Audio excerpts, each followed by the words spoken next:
Good morning. Good evening, folks. Good afternoon. Welcome to SKTV. Let's have you help us share the show.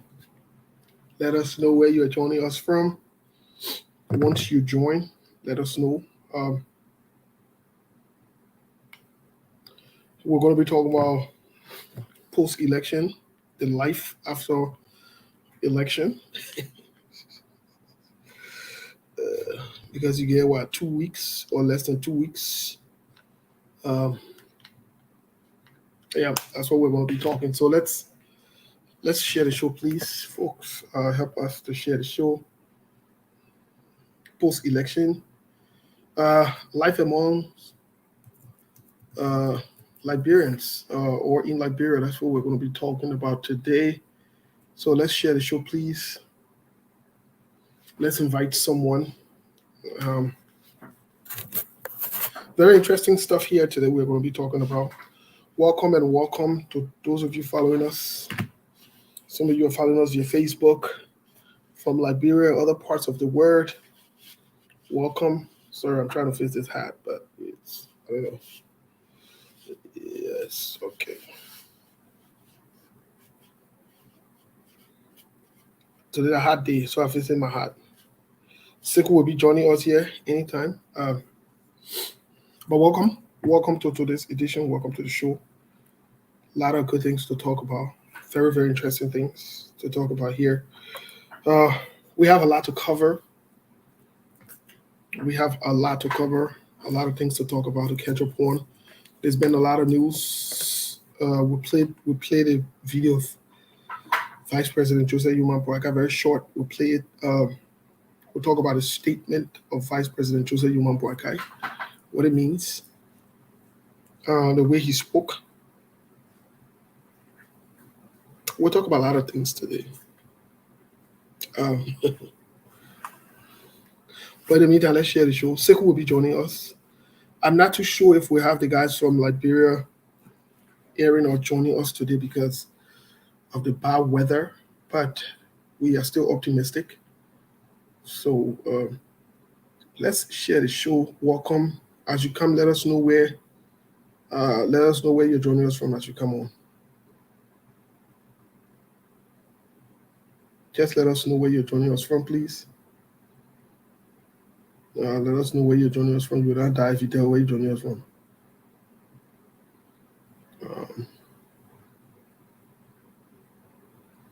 You will not die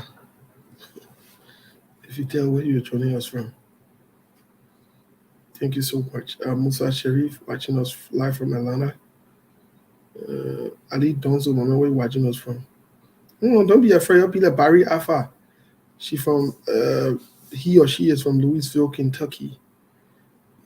Frederick Zabe is from Phoenix, Arizona. Frederick, welcome to the show. You're from our city. You're in the city here. That brain was choose me to come to run with itself amongst Professor Dr. Edison Pagible. Edison Pagible, where you following her from? If you let us know where you follow her from, you will not die. Yeah. So let us know where you follow her from, please.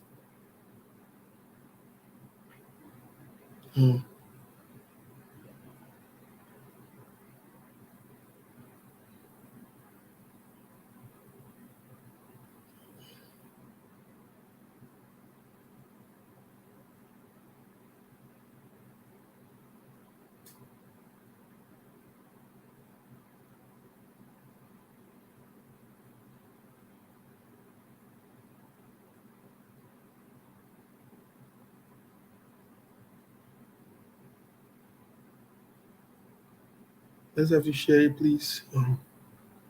Let's have you share the show. Sorry, folks. Hassan Billy is watching us from Gallo, New Jersey. Joko Pratt Thomas is watching us from Belgium. Give me a second here, folks. I was trying to take care of something here really quick. But welcome to today's edition. Like I said, tell someone about the show because it's going to be very, very interesting. We're going to talk some very Sekou is I can confirm and officially announce that Sekou is back. I can confirm that unequivocally, like people can say. That information is 100% authentic. Sekou is back. He will be joining us from his residence in Arizona. Sekou is back, so you already know what time it is. If Sekou and when Sekou is back, you kind of know what time it is. But let's share the show, folks. Happy Sunday. Today is the 24th. Next week, by a time like this, we will be talking about the 1st of October. Interesting. It sounds a little scary, but we are there. Next week, about a time like this, we'll be talking about the 1st of October. We've heard and seen and watched the CPP tell us that they will be having their program next Sunday. We wish them the best, as always. But in the meantime, let's share the show, folks. Let's share the show. I will run into some social issues here before we get into other news. Some people will not be too happy with me, but it's okay. My goal is not to make you happy because I'm not Santa Claus. That's not my name. I don't share candy. I don't make everybody happy. Then I'm gonna go. So if you get vet, that's good. If you get vet, that proves to me that you're a child of God. As always, the Liberian people are the most important people on earth, and as always, the Liberian women are the most beautiful women on earth. In other news, there are a lot of things going on around the world. A lot of things. The UN General Assembly, as you saw, I watched. Everyone else watched. We saw a lot of different things from the UN General Assembly. We saw what happened. A lot of different speeches, pledges that were made by African leaders and other leaders around the world. Very interesting. Very, very, very, very interesting. Just last night, we were listening to the president of Guinea. We listened to his speech as well. Powerful, strong, as some people will say. Very forceful. But we listened. We listened to him last night. I know Sekou, myself, and others who were in the room last night, we listened very, very carefully. Most of the African leaders seemed to have raised some genuine and important issues that probably might have been overlooked down the pipeline. But it was good that they brought it up. It was very, very good that they brought it up. They brought some very, very serious concerns up, which I found interesting. I found to be quite interesting. They talk about a lot of things, in the United States here, Donald Trump, his court hearings in other news are ongoing. Very interesting stuff going on around the world. North Korea, strong man visiting. North Korea, strong man visiting, Russia. Which I found to be very interesting as well. We've been following that story. We've been following other stories as well, locally, as all of us will know. Let us know where you're joining us from. Most recently, we saw the case in Liberia, where Liberians are now under the drug bust. I went on back to back. We saw the case with Lucas and Jessica. And guess what?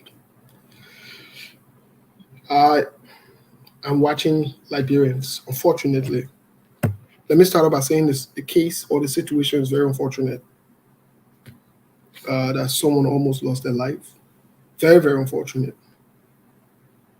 But I'm watching us Liberians, especially women, are bouncing around. They want justice.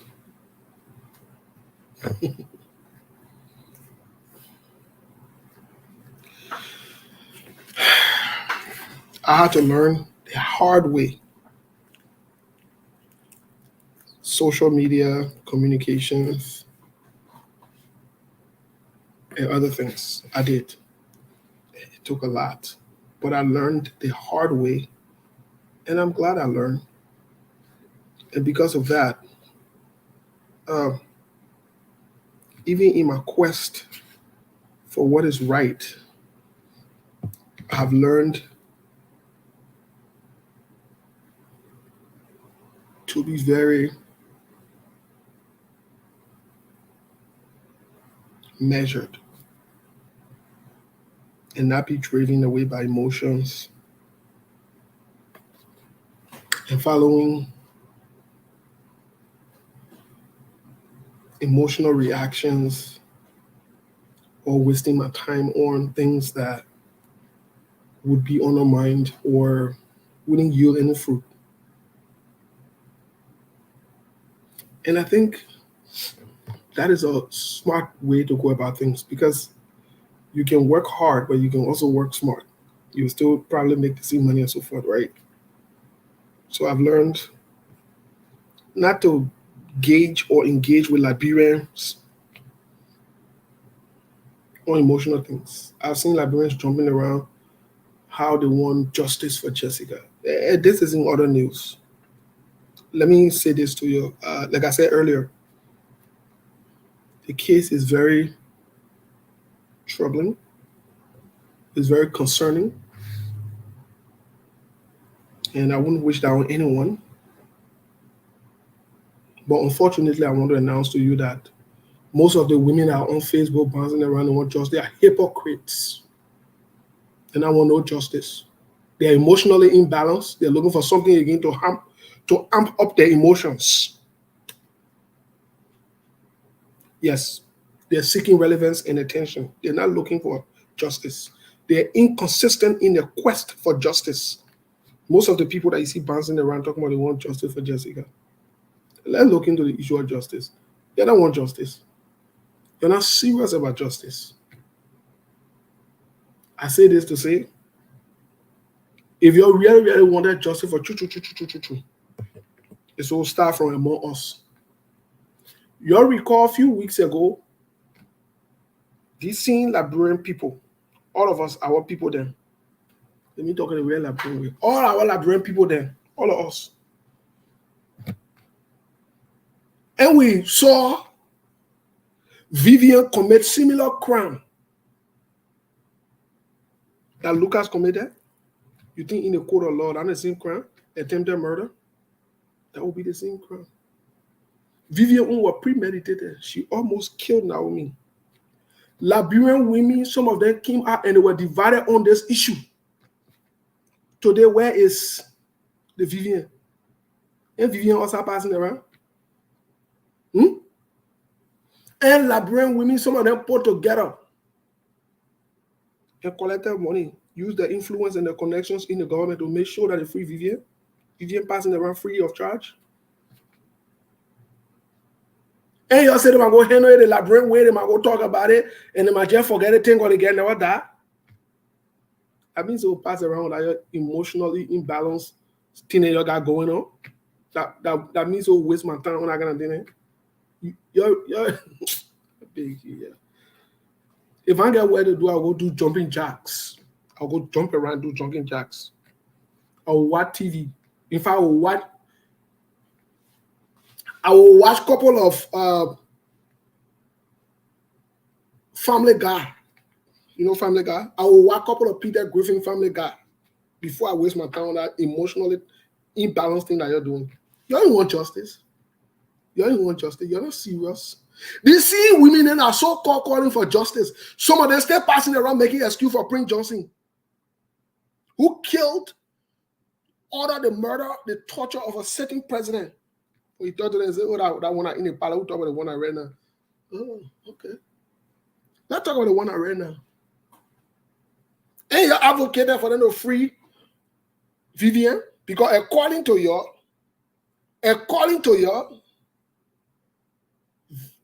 Naomi was loving to Vivian's husband or her boyfriend, so it was okay for them to almost kill her. Like you guys will be listening to your moral people. You who pay other people to curse other people, insult and disrespect other people. You who pay other people to honor man, your women and curse your friend women. How can you go pay men to curse another woman? Like you guys will listen to your serious minded people. You serious minded people. They ain't ready yet. They ain't ready for anything. All the Lucas, Jessica, Justin, know your cousin, and not going nowhere. Just for your announcement. Nothing will happen. Nothing will happen. Because first of all, you're calling for the justice, you're not even focused. You're not ready. You ain't ready yet. And you're passing around with Gloria Mususka. Issue them a free Gloria Mususka too. Oh, okay. You're serious? Let me tell you something. When serious-minded people are ready for seriousness, they stay focused on the issue. They don't make excuses for people who commit crime. They don't differentiate. They don't make excuses. They don't justify. They stick with the issues. Your own Liberian sister, another woman, almost killed her. I ain't advocate for that other woman to be in jail until she can face the punishment. I would have expected the Liberian women to organize themselves, make sure Vivian is in jail to serve as a deterrent, to serve as an example, and to also make sure that Vivian's children's father be responsible for the children while Vivian is in jail. If he does not take full charge of those children, then put him in jail. No, they didn't do that. They didn't do that. They'll pass around. Okay, you'll say hard time. Okay, you'll say hard time. I think serious man will pay attention to you. Lucas' case not going nowhere. Yeah. We'll come out here with Lucas case. It will be another example that I will give you in the future again. It's not going nowhere. It's not going nowhere. You'll get emotionally amped up like you normally do. You'll get emotionally charged and make noise. Please, you'll do that. Some of you got food. You got plenty of food in your house. Some of you work at the weekend. You got nothing going on, so you can make noise. You can say whatever you want to say. You can click on Facebook free of charge. Anybody can come and say what they want to say. So y'all please make noise. I see you passing around wasting your time. Somebody gonna call me and tell me, oh, and we need you to add your voice to the my voice to what? Foolishness? Waste of my time? You think I own that thing with your hand? You ain't even focus. That means also will be on wasting my time. That means you're big. Yeah. Like I said, I will watch Peter Griffin, Family Guy. I will watch a whole episode before I waste my time on that foolishness. It's not going nowhere yet. Lucas then will give small money to the parent. They will go and talk it behind closed doors. And we here. That means you're going to waste my time. You can make myself a little stupid. At the time I first came on Facebook, I used to be energized. When the other thing, then you go, you contribute. The other one year, then you go, you be part of it. And they say you advocate. When you move from the advocate and get phone in face, because the simple way you're talking for move from behind you and go make deals. They go and go settle. And you come back, you little stupid in the town. I mean, as old get phone in face, taking you here. You're deceptive like that. y'all go get a justice. Please, when you get justice, you're sure how you got a justice, yeah? We'll join you next time. Someone will follow you. Yeah? We will follow you when you get a justice. Yeah? How can you be asking for justice for Jessica? You look at the audacity. That's what some of you say, God will not bless you. How can you be asking for justice for Jessica, but you are making excuse for Prince Johnson? You make sense? Make it make sense to me. Make it make sense to me. You are advocating and making excuse for Prince Johnson, but you say you're advocating for Jessica. So I see your life. I see your life. You on Facebook making excuse. You talking one side, so then you talking another side too. I just looking at look at the point and say who behind the justice business. So crooks, unserious people, inconsistent people. I didn't say they won't be on justice. You'll be on justice. You'll be shielding Prince Johnson, George Bolle, General Botnicki, and other warlords, and y'all be making excuse for them politically. Then socially, y'all can't in public. Then y'all say you're advocating, the man, I'm a kid, let a man go to jail, and the man need to go to jail. We want justice, and we want justice. You know what justice is? You know what justice is? You yourself, who order, you need to advocate for yourself to get justice. That's what you need to do.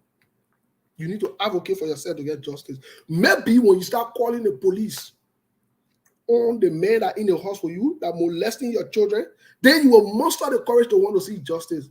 You're passing around with funny thing here, talking about your own justice. I may also be on that stupid thing on your own. You ain't serious. That will be fun. Your life will be fun. Maybe when you start calling the police on that men are beating you in the house, and when you go to where you lie, you say you hate your face on something, maybe you serious for justice. Maybe, just maybe you will be serious. You're not free that you don't free somebody. You free? You're not free. You're not free. Maybe when you go seek help for your trauma, when you were molested by your stepfather and other people, maybe I will listen to you for justice. That means I will listen to you over talking about justice. You're going to sit down somewhere, man. You ain't serious. You ain't serious. You ain't serious for nothing. You ain't ready for certain things yet. Ain't seen Nigeria? The young guy that died. You see how people can be serious for justice?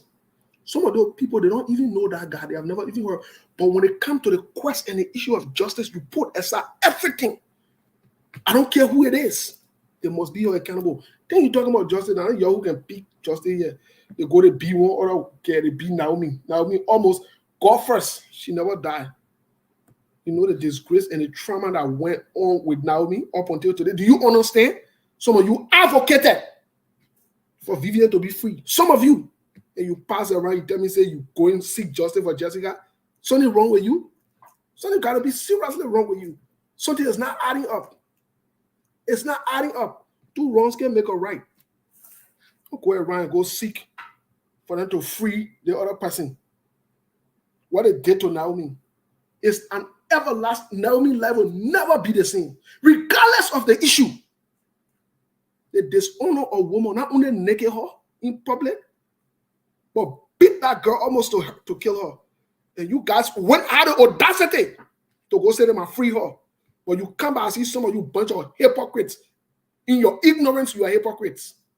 And you tell us, say you want justice for Jessica. You don't want justice for Jessica. You're looking for something to keep relevant.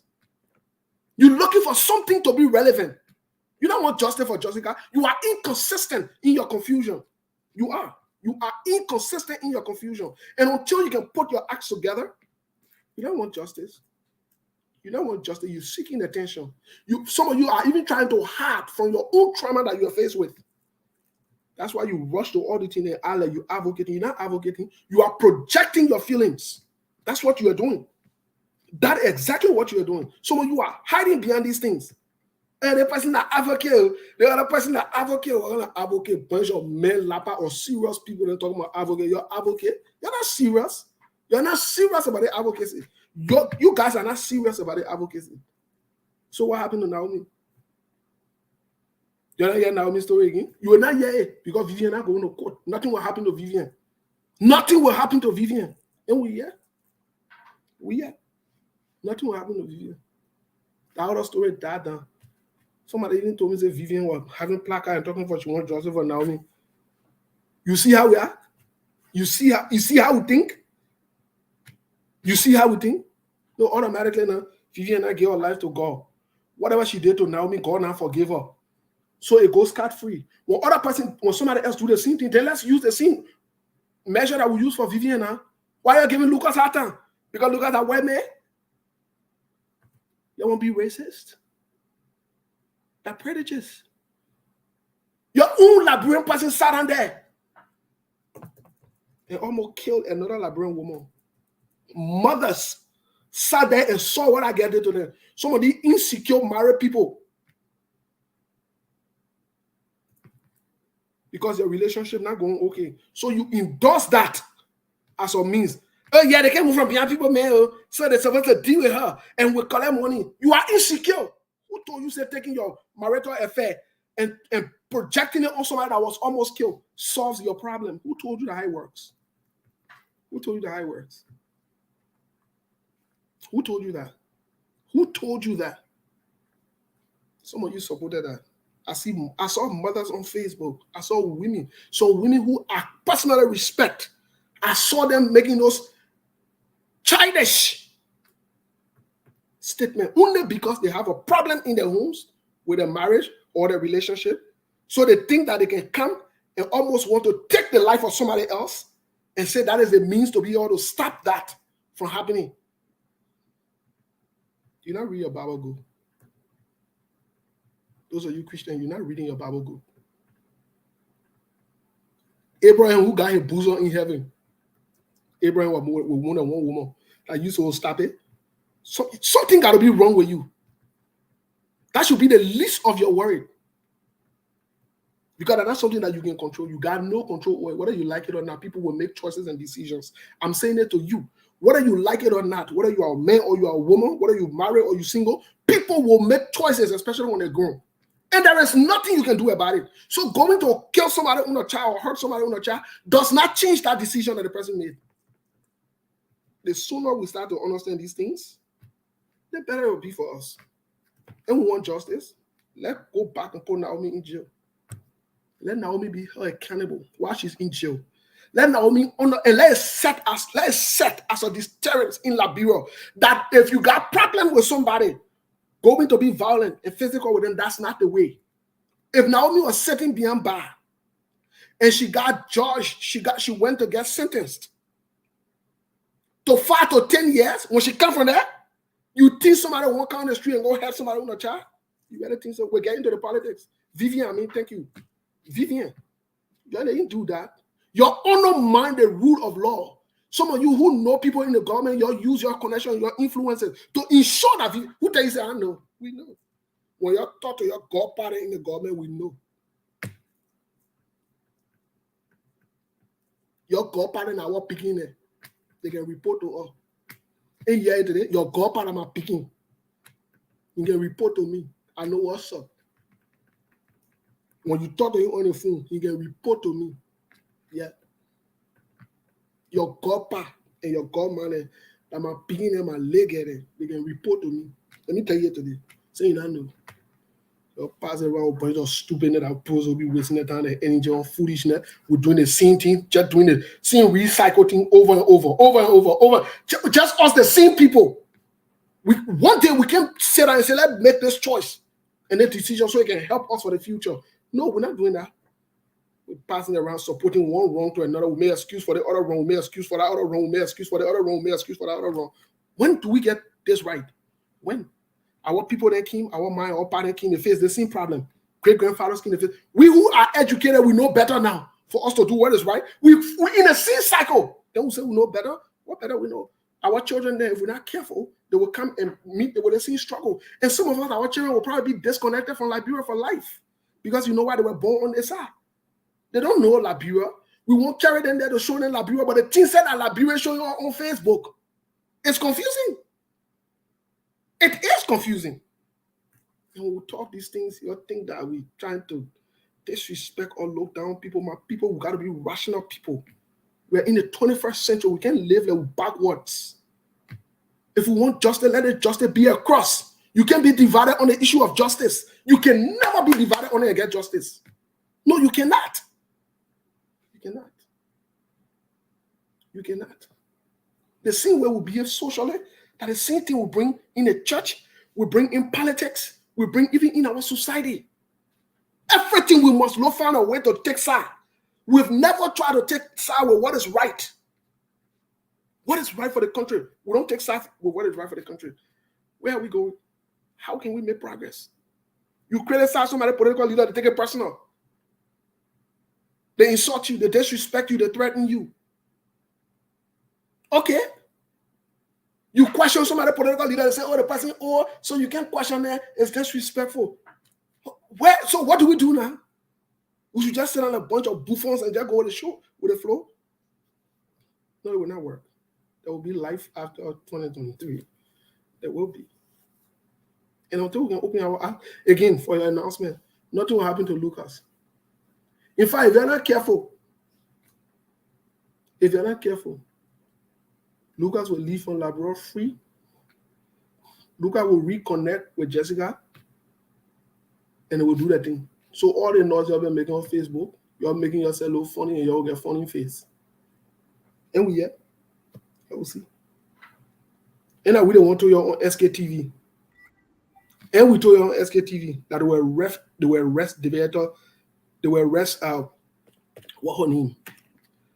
Gloria Mususka. And we told you, and they arrested her. Lucas will walk free. Go mark it down in your book. Lucas will walk free.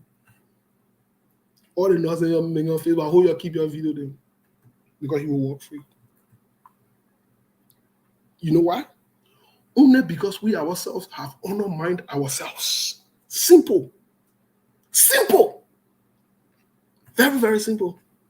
What did happen to the kids with Katie Myers and more than me? And then when they closed the school, Katie Myers in America living her life. That whole thing behind. All the other young children that were impacted and affected today, they still impacted and affected in Liberia. Katie Myers chilling. You can't do nothing to her. At the same way, you will not do nothing to Lucas. You will walk free. White people brought drugs in your country. The government gave funny story. They walk free. You know what I mean? For somebody to catch people with 100 million drugs. You know what I mean? 100 million worth of drugs. When we talk here, you say we hate the government. We hate the other people. We hate the other people. You take SARS on a thing that we're supposed to come together on. Even in our disagreements, we must come together on something. We can't do that. No, we can't do that. Everybody got to be in some kind of SAR. Now, if you say, I'm not for this side, I'm not for that side. Once you create a side, the other side, automatically for that side. Automatically, me and Sekou that ANC men, that Cummins men, that CPP people, automatically. Only because Josh Weah and Joseph Yuma Bwaga, they both have a political record that they have to defend. Only because we've called them out on it. You don't hear me calling Tiawan Gonglo out. You don't hear me calling Clarence Moluba out. You don't hear me calling Sarah Beslow Yanti out. You know what? They don't have a political resume to protect or to defend. They don't. The day they do, then we will criticize them on it. You bring their record to the places they work. Let us scrutinize them on it. I can't criticize Joseph Bwaga the same way I will criticize Joey, Mr. Cummins on the same issue because both of them all work in the same places. Simple. That simple issue that we'll be discussing here. You'll get there, you'll take it personal. I got some friends who used to be brothers and sisters. They can't speak to me. When you see them, they push their feet, they tie their feet, they turn on the other side. You say the hello in the impasse, they refuse. Let me give you a public service announcement. On October 11th, I will block some people. In real life, I will never associate with you. You say hello to me, I will not answer you because you are a fool. And fools are not my friends. I don't care how old you can be. If you're a fool, I will term you as a fool. The same energy you carry in the politics, we carry the same energy in real life. The same way I didn't trust you politically, I can't trust you socially, I can't trust you in real life. On October 11th, there will be some people that will block. You will just see yourself, you can see my post again. Because you can message me, and you get my phone number, you call me on the phone, I will tell you that you're part of the fools. And you will not do nothing. That's a good thing. You will not be able to do nothing. To tell you that you must not allow politics to break between you and people. And that's why I can freely criticize anybody I want to criticize. There are some seditions. I've criticized Joey from day one. There are some seditions. I respect and they still maintain a relationship with me today. If they want to discuss the issue, they discuss the issue with me. And I've criticized Joey the most. The only reason why some of us turn on to Joseph Yuma Bwaga and the Unity Party is because of their deceptive behavior and also the entitlement syndrome. And some of you are seeing it now. Openly, we told you from day one that in the CPP, the Unity Party was the problem. We told you. ANC people, and I didn't let us sometimes talk about them. Because when some of us used to talk this thing in public, someone would even come and attack us. But we got to criticize Joseph Bwaga and Unity Party. But some of us saw through them a long time that they were the problem. Anywhere they go, that problem. Anything they go in with people, they always want to play games and play people. So that's how we've transitioned from social political to the point that sometimes it's in religion. But let me bring your political leader up so you can tell what thing you say. Those of you you're listening to your political leader quick. Yeah? We'll talk about his statement really quick. We'll talk about his statement. I will categorize his statement. And the only thing I like, okay, if all you want, you can do nothing. That's the interesting part. And it will not stop me from saying what I say. You won't say I rule, your business. You won't say I disrespectful, your business.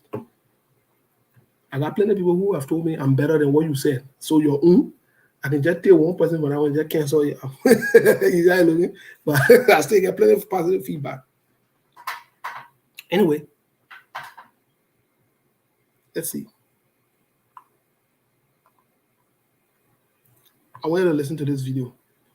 This is Vice President Jose Yumabwaka. Listen.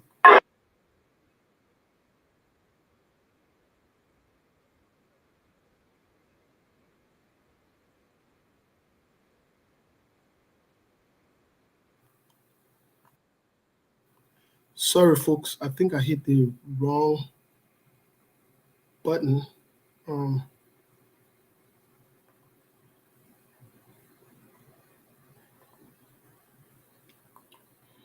not sure what I did here.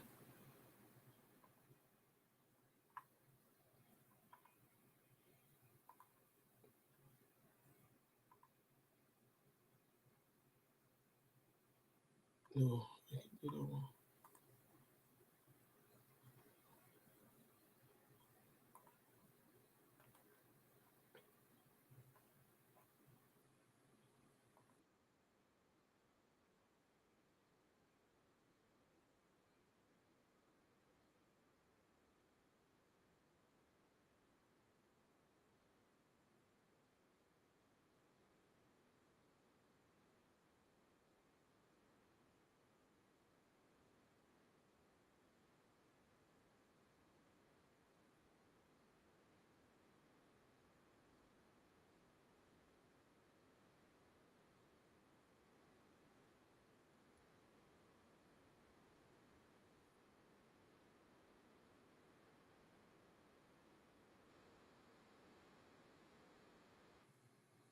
Sorry, I'm not sure why it's not.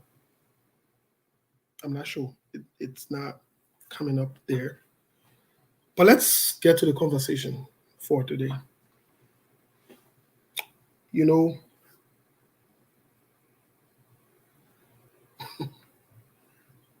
I didn't even go to the musical break because I think sometimes we need to have some sober, reflective conversations.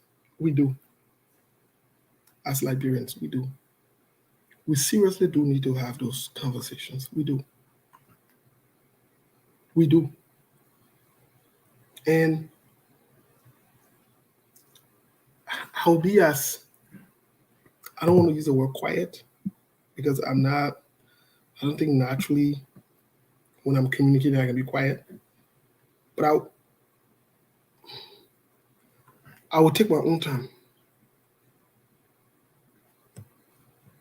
I will take my own time to what we can say in Liberia. I will take my own time to explain some things to you today. I want to take my own time because there will be life after election. You know, that is the most interesting things that some people have not realized. There will be life after elections. And more likely so your political party will not win.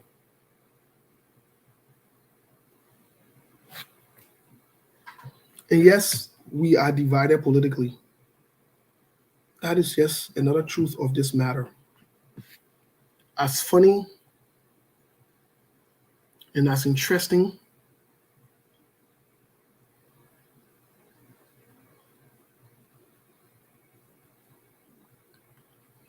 it is, give me 1 second.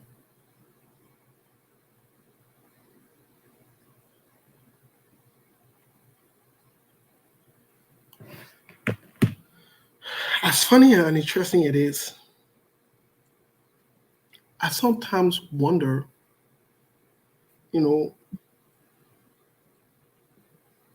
if some people understand that elections will be over. Elections will be over in about 2 weeks. You will return to normal and real life. You will. You will.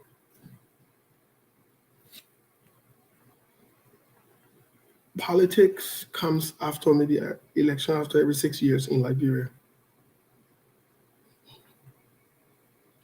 Don't ruin your relationships. Don't. And the question also is, what if your party does not win? What do you do? Have you really sat and thought about it? We'll get to Joseph Boaga's statement. We'll get there. I think Sekou is joining us here. I don't know if Sekou is getting ready to set up to join us. What if your party does not win? Just what if your party does not win? What do you do? How was your life before election? You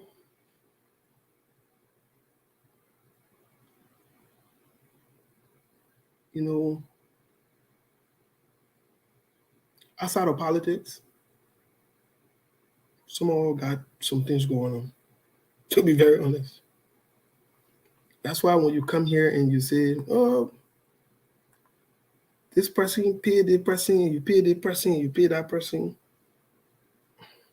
that looks strange to some of us, Oh, you're a pay agent, you are this one, you are that one. It looks very, very strange to some of us. Oh, the other person taking care of you.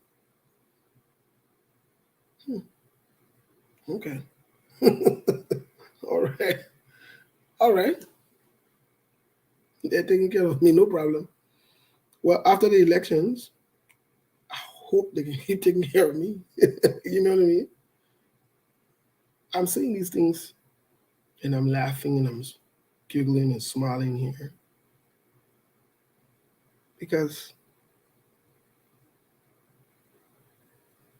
the fact that you even think that way in itself is a corrupt way of thinking. It's not a good way. So nobody can say the truth without being paid. That's what you're accustomed to. Where I grew up, the country I live in, you don't have to be paid to say the truth. You don't. You know what I mean? You don't. You just don't. So I'm saying this in a nutshell here to say that even when political people win, the reason why you see so much inconsistency in some of these guys is because the people that they supported in 2017 fought for enemies for and so forth. Soon as the people took power, they kicked them to the curb. They did. So these people now have come back and they are acting like advocate to say they're speaking against the same people that they spoke for in less than 6 years, saying all the good things and criticizing the other people. Now the odds here is this. The odds are these guys will do the same thing when the other people now that they look, and it just becomes a repeated crazy cycle that we can't afford to be in. We just cannot afford to be in. Cyrus, what's up, my man? I know Sip will be joining us here. What's up? My man, how's the Twin City and what's going on? Something? Yeah, we're doing great here. Our weather just fluctuating, changing every second. You know how it is. Can you hear me? Yeah. Your weather is changing every second, my man. What's going on over there? Hold on, let me check my volume. I think it's so low here. Hold on 1 second. Can you hear me, right? Yes, Cyrus. All right. I think we also have a. Let me see. Sekou will definitely join us here. But why are you sounding so low?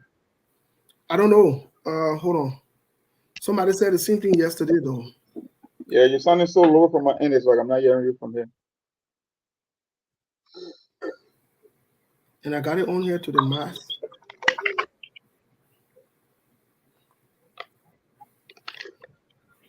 Give me 1 second here. Let me see. You can hear me? Uh, it's still low. Let me log back in. I will come back. Yeah, check your stuff. I think it's from your end. Let's see. I know Sickle is getting ready. Yeah, Brazilian morning Chinese phone in. I don't know when cover with Chinese phone in, man. I Brazilian morning with Chinese phone. Even Sickle who are just in the sub region, Sickle phone clear. Sickle phone clear. A Brazilian morning, I don't mind, man. Brazilian morning got Chinese phone. You can bring Chinese phone here, like, you can a Chinese technique you can bring it. I'm a boy, but when I lie on that show. Same what I said, I want to come in Minnesota, but I'm coming there because your weather fluctuating. I want, I want to visit Minnesota, but I'm coming nowhere. I'm coming fine. We're about to be in a cool snow weather. Nobody's to be here. We're not going to do that one. Nobody coming down there. I want to, I want to show for the Minnesota, but I show it for you again. Anyways, let's get back to the conversation because I think, like I was saying earlier, What's up, man? how are you? I'm doing okay. I'm doing all right. Welcome back. The sub region over there looking very good. Yeah, man. I'm back. Yeah, the sub region make you to look tired. You sound very tired. Yeah, no, I was resting now. Yeah. Uh, But what's up, though? I'm not sure. I'm not sure what's going on, but it looks like I'm having some connection problem as well. I'm not sure if people can hear me. Yes, I think we can hear you very loud and clear. But it's You getting can better. hear me. I don't know about other people because you are in the system. Oh, yeah. But Mr. Kana, you it's getting better. At first it was blurry, but it's getting clearer. So that means it has adjusted. It looks much better. Can you guys hear me? Yeah, they can hear you. They're responding yes.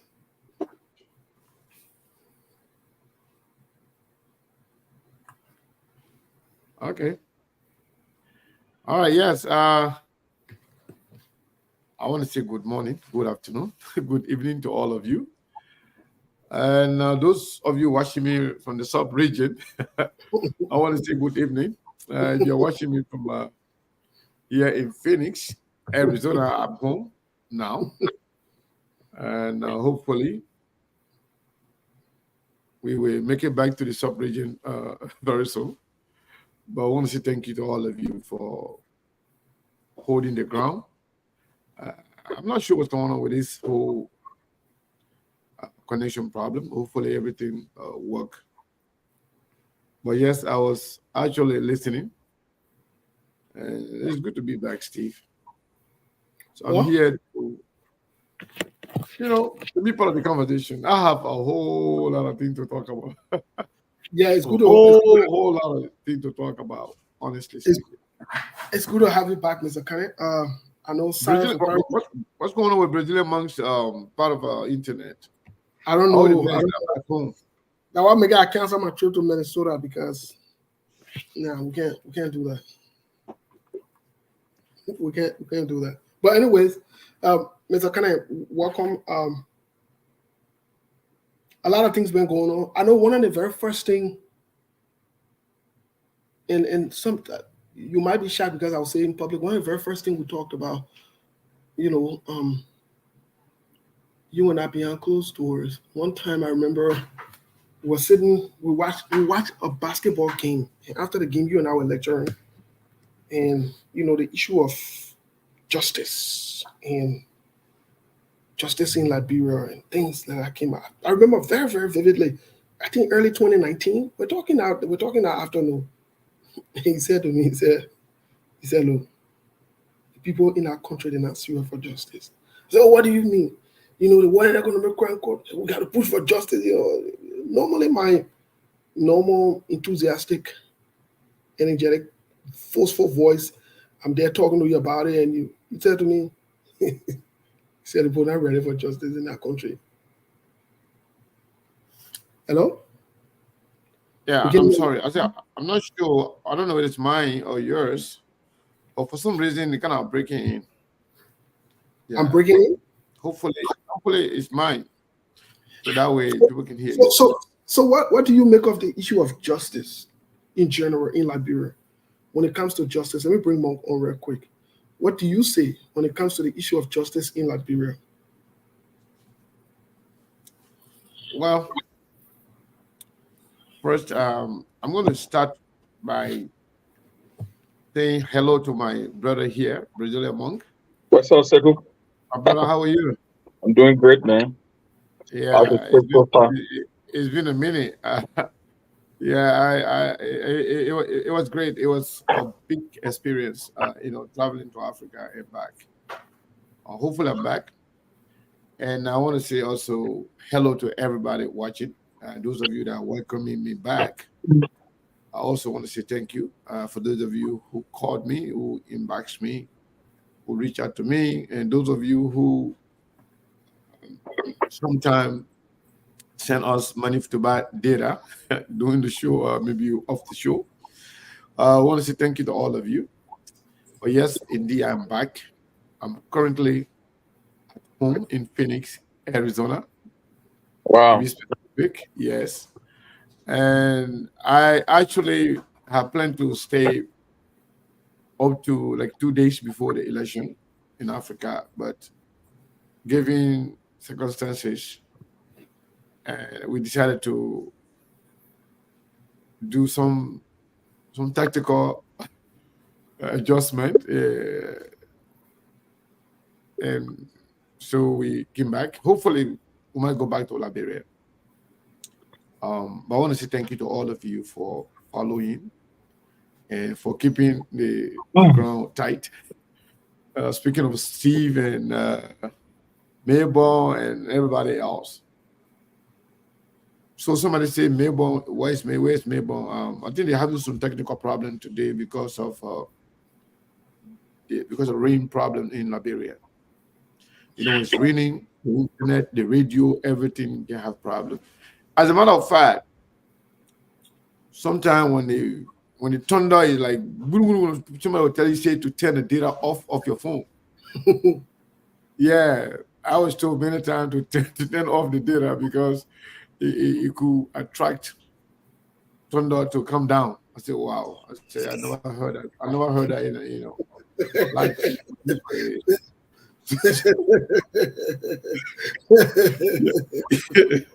They said, turn off your phone. Somebody said, no, just off the data.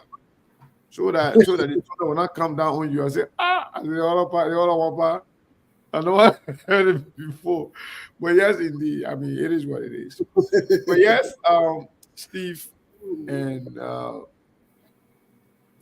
Brazilian Monk, let me tell you guys, Liberia, this election,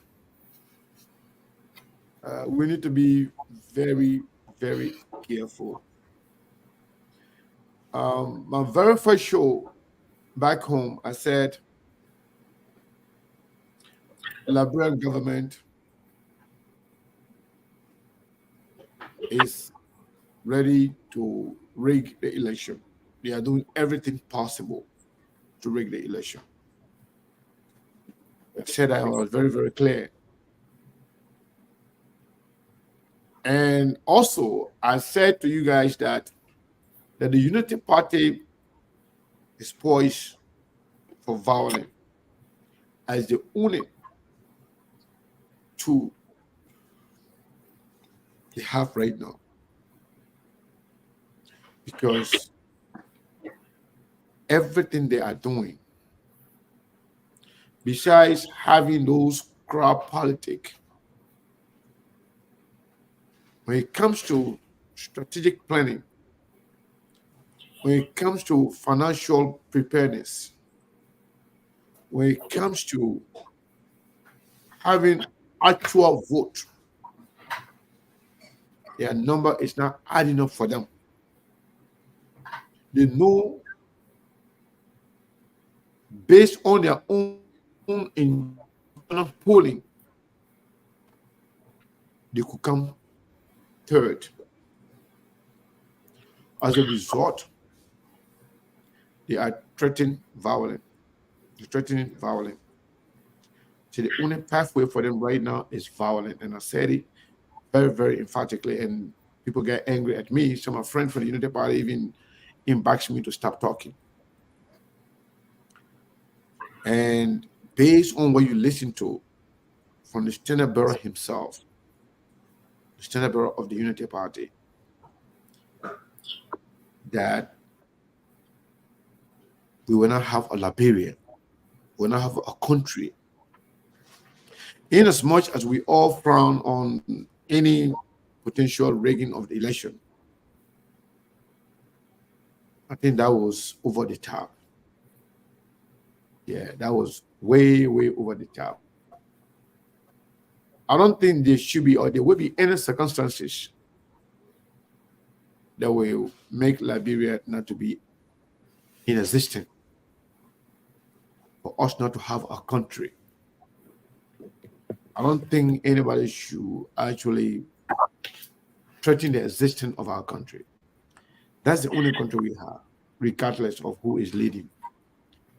We can have our political disagreement. We can choose who to support or who not to support. But eventually, we will have a country called Liberia. Politicians will come and go. Leaders will come and go. But I don't think it is wise enough for anyone to threaten the existence of the country. I believe that, I think JNB misspoke. It can be retracted. He can walk it back. But I'm not sure what his supporters and vassals are telling him. But if I were in their position, I would tell him, I would have told him, hey, Mr. Vice President, you got to retract that statement. It's not good for our country. Nobody should threaten the existence of Liberia. Unless we have other country. Okay. So, Steve and Saros, Liberia is good. Liberians are poised to actually vote. And there will be a shock. For what I know, there will be a huge shock. I spoke to a lot of people, a whole lot of people, relatives, friends, and different other people. But I can tell you for sure, there will be a shock, big one, for so many people. And at the end of the day, I think we'll have a new president come January. I can say that so far. Thank you, Mr. Kane. Well, Mr. Kane said he believes Vice President Joseph Yuma Boakai misspoke. Cyrus, what is your take? What do you think? What's going on? I think I'm going to buy in that sentiment as well, because elections is a very tough process. Mentally, psychologically, it's a grueling process. People get tired on the campaign trail to make statements, especially take into consideration the old man's age. I would want to make the case that he too should retract that statement, because you could make the case there's a potential for rape. The incumbent president wants to hold on to power, but it's not emphatic. It's not proven statistically. You cannot make the case. You can assume, you can make all the assumptions you want. There could be a possibility, but still, it's not something that is yet to be proven until then. You see, Moses, when those delegates came from ECOWAS, that's why I made a post on my wall. You got to be process oriented. You cannot be result oriented. That's what happened to Unity Party. You want to preempt. One minute you are going to win in the first round victory, which is impossible. Another day someone is trying to rig election. You cannot have it both ways. You're sending mixed messages. I told folks, what were the process that were involved in terms of guaranteeing a free and fair election from the ECOWAS delegate, as compared to signing an agreement telling the people that I'm going to accept the result no matter the outcome? That's why I believe that ECOWAS whole stuff that it came, that delegate that came, it was just a charade, because my thought was focus on the process. Look, in election, you don't worry about the result, you worry about the process. The result is a byproduct of the process. If the process is rigged, then most definitely you won't get the result that you want. But if you get a transparent process, then it's easier to make a projection. I saw, people keep speculating, measuring crowd sizes and how the Liberian people already made. Like, how do you even make the case? When you're doing statistics, when you're looking at election, the first thing any analyst will look at, any data scientist will look at, historical data, historical trend. You just got beaten 14 out of 15 counties in the last election. You don't have an evidence of winning an election yet. Matter of fact, the last special elections that were held in Liberia in 4 or 5 different counties, the CPP came third in those elections. I think 10 and 4. That's a bad sign. Now, the ruling party is telling that they are playing in your backyard. So yes, there are chances that we could end up losing this election. It got unfavorability rating, but the proof is not there yet. So when you're telling me that, oh, I'm going to win 50% plus 1 in round number 1, or another day someone is trying to rig the election, then I don't know where to take from there. But I think it will be an honorable thing for the head of statement to retract that statement. I mean, I don't think he did it with malicious intent, but sometimes people can say something wrong on the campaign trail and it's acceptable. I don't think he meant it for any bad reason or something like that. That's how I see it, though. That's my take on it. Well, you and Sekou can agree on that, but I have a different take. Sekou, you're muted. Sekou, you're muted. Sekou, I think you're talking on the phone or something. So here is the issue, Cyrus. Here is the issue. Joseph Yuma Pwaka is not just anybody. Joseph Yuma Pwaka is the oldest and longest serving politician in this race as we speak. One of the accomplishments or achievements that the Unity Party and other people have boasted about Joseph Yuma Pwaka is his quote-unquote wisdom. And I have said it to the contrary, that I've seen fools become old. I said it before. Foolish people can get old. Age is not a sign of wisdom. It doesn't mean that you're wise. No, that's not true. That's not what it means. I've seen younger people who are wise and older people who are fools, vice versa. I've seen older people who are wise and younger people who are fools. I say this to say that a statement made by Joseph Yuma Pwaka, and he must be called out for it, is reckless, is despicable, and is immature. I'm not here to mince my words. I'm not here to say, oh, the man misspoke. No, he didn't. I would never misspeak in there. Nothing in there had to do with, oh, the man misspoke. Let me tell you how I know it was not something that he misspoke. They are gathering people to even defend what he said. Are you kidding me? What he said is wrong. Now, it's one thing if he says, or if he would have said, oh, the election, if it's rigged, we're not going to take it from the CDC or whatever it is. But to say the entire country will not exist again, the entire country, because you didn't win election. I mean, this is problematic. This is troubling. Coming from a man who has been in government for a long time, but also coming from a man who supported and led the Lofa Defense Force. I told you before, Joseph Yuma Pwaka is a small soldier that grew to be an old man. You'll be laughing, but I see what I'll be talking. And I'm here to joke. When you see this, it's troubling that he has also aligned with General Botneke and Prince Johnson, who expect to be older people and so forth. All of these guys have aligned, and basically they're saying the same thing. And I so sit and say, the man misspoke, and the man didn't speak well, and no. So, but don't forget, we got to get a man the benefit of the doubt, because when you go to the court of law, they want to spin it to be like, okay, maybe he misspoke. That like people who look at the intent and been following the process from the beginning can make the case that he never misspoke, because that's their plan. It was one of the reasons that they got Jeremiah Cohn on their ticket. It's not because only the size of Nema County, but they're looking at the worst case scenario. Because like an insider told me before, he asked me the question. He said, Cyrus, if somebody were to rig an election and Nyomli Kanga was the vice president, do you think she's going to put up a resistance? I said, almost unlikely. He said, why about Benin Nigeria? I said, not really. He said, but Jeremiah Kunku do that. I was like, oh yes. So this is why you guys are preempting already that even before the election can get on the way, you're already looking at the worst case scenario. So maybe that could be a reason. So, but I will get the benefit of that because I'm looking at the age factor, I'm looking at the campaign, how brutal it can be. People make mistakes sometimes, but if you're looking at the grand scheme of things, other people could make the case that no, it was not about choosing the right war, I mean the wrong wars, but that's why he intend, or that's their true intention moving forward. That's why they're anticipating already. So in fact, there is history of Joseph Newman Boakai foreseeing defeat and making these baseless, reckless, and immature statements. The history.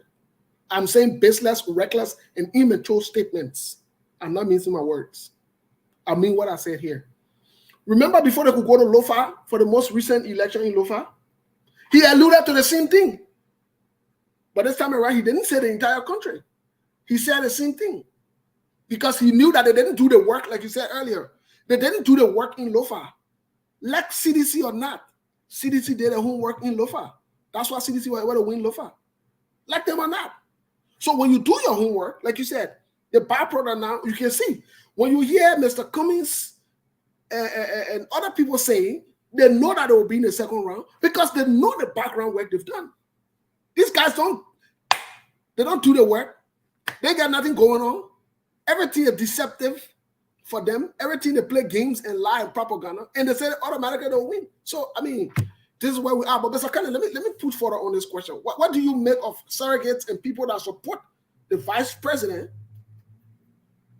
People who back in the days who be on record and on Facebook, some of them even attacking Costa for his position that what the vice president said, it's not a good way to say it.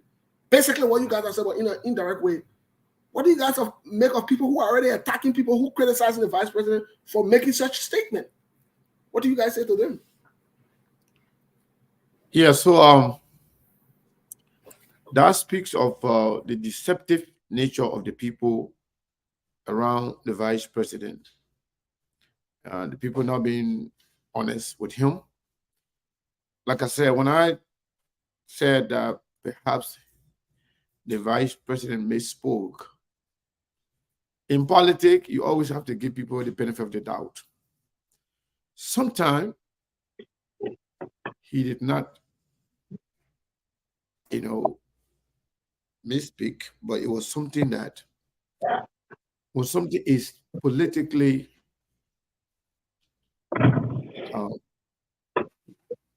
inexpedient. They will change their wording. They will change the phrase to suit the political reality. Other than that, it could be costly for them. So in politics, people are giving the benefit of the doubt to say, well, you can walk it back. You have that opportunity. People who will believe you will believe you. People who will not believe you will not believe you. People whose minds are made up, they will say you did not miss. This is not a misspoke. This is somebody. This is what he meant. This is like they will spin it to their liking. But at the end of the day, those who want to stay in the middle, they will say, well, he probably misspoke. He still had the opportunity to walk it back. So Joseph Nima Boakai, whether he did it on purpose or he actually misspoke, it's up to him to walk it back. Granted, if you look at the whole thing, the Unity Party can get it both ways. They cannot get it both ways. At first, they said they can win the election first round. And if they believe that the election can be won first round, one round, which CDC believe as well, they have no reason to believe that somebody have to cheat to win. If they believe they can win the election one round, something they are not accustomed to. If they believe that somebody can win this election one round, they have no reason to even argue that CDC is going to cheat. Because if you think you can win the election one round, why make you think CDC can win it one round? They have been very disingenuous. They have been very deceptive to the Liberian people. You cannot get it both ways. Like some people say, you can't eat your cake and have it. You're already eating it.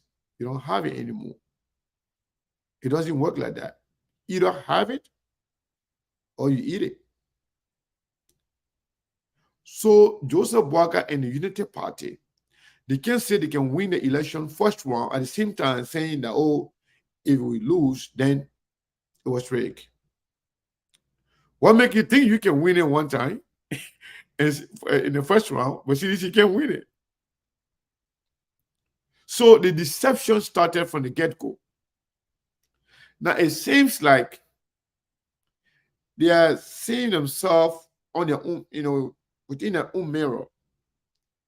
Like, well, we said this, but we're trying to take it back indirectly.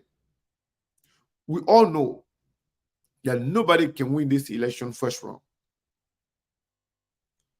But since they were following the CDC, as they have followed the CDC in everything, CDC drop out, CDC reject, CDC, people that CDC, kick out are the ones that are with the Unity Party. So they follow the footsteps of the CDC in everything. When CDC first round, one round vote, they say one round two. But they can say they can win one round and the party in power cannot win one round, knowing the fact that everything is, all they're saying is all fake, but they can't get it both ways. They can't say CDC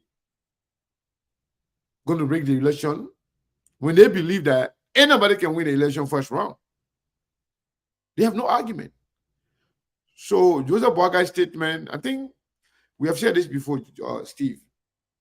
Joseph Boakai being controlled, managed by people who are not politically mature.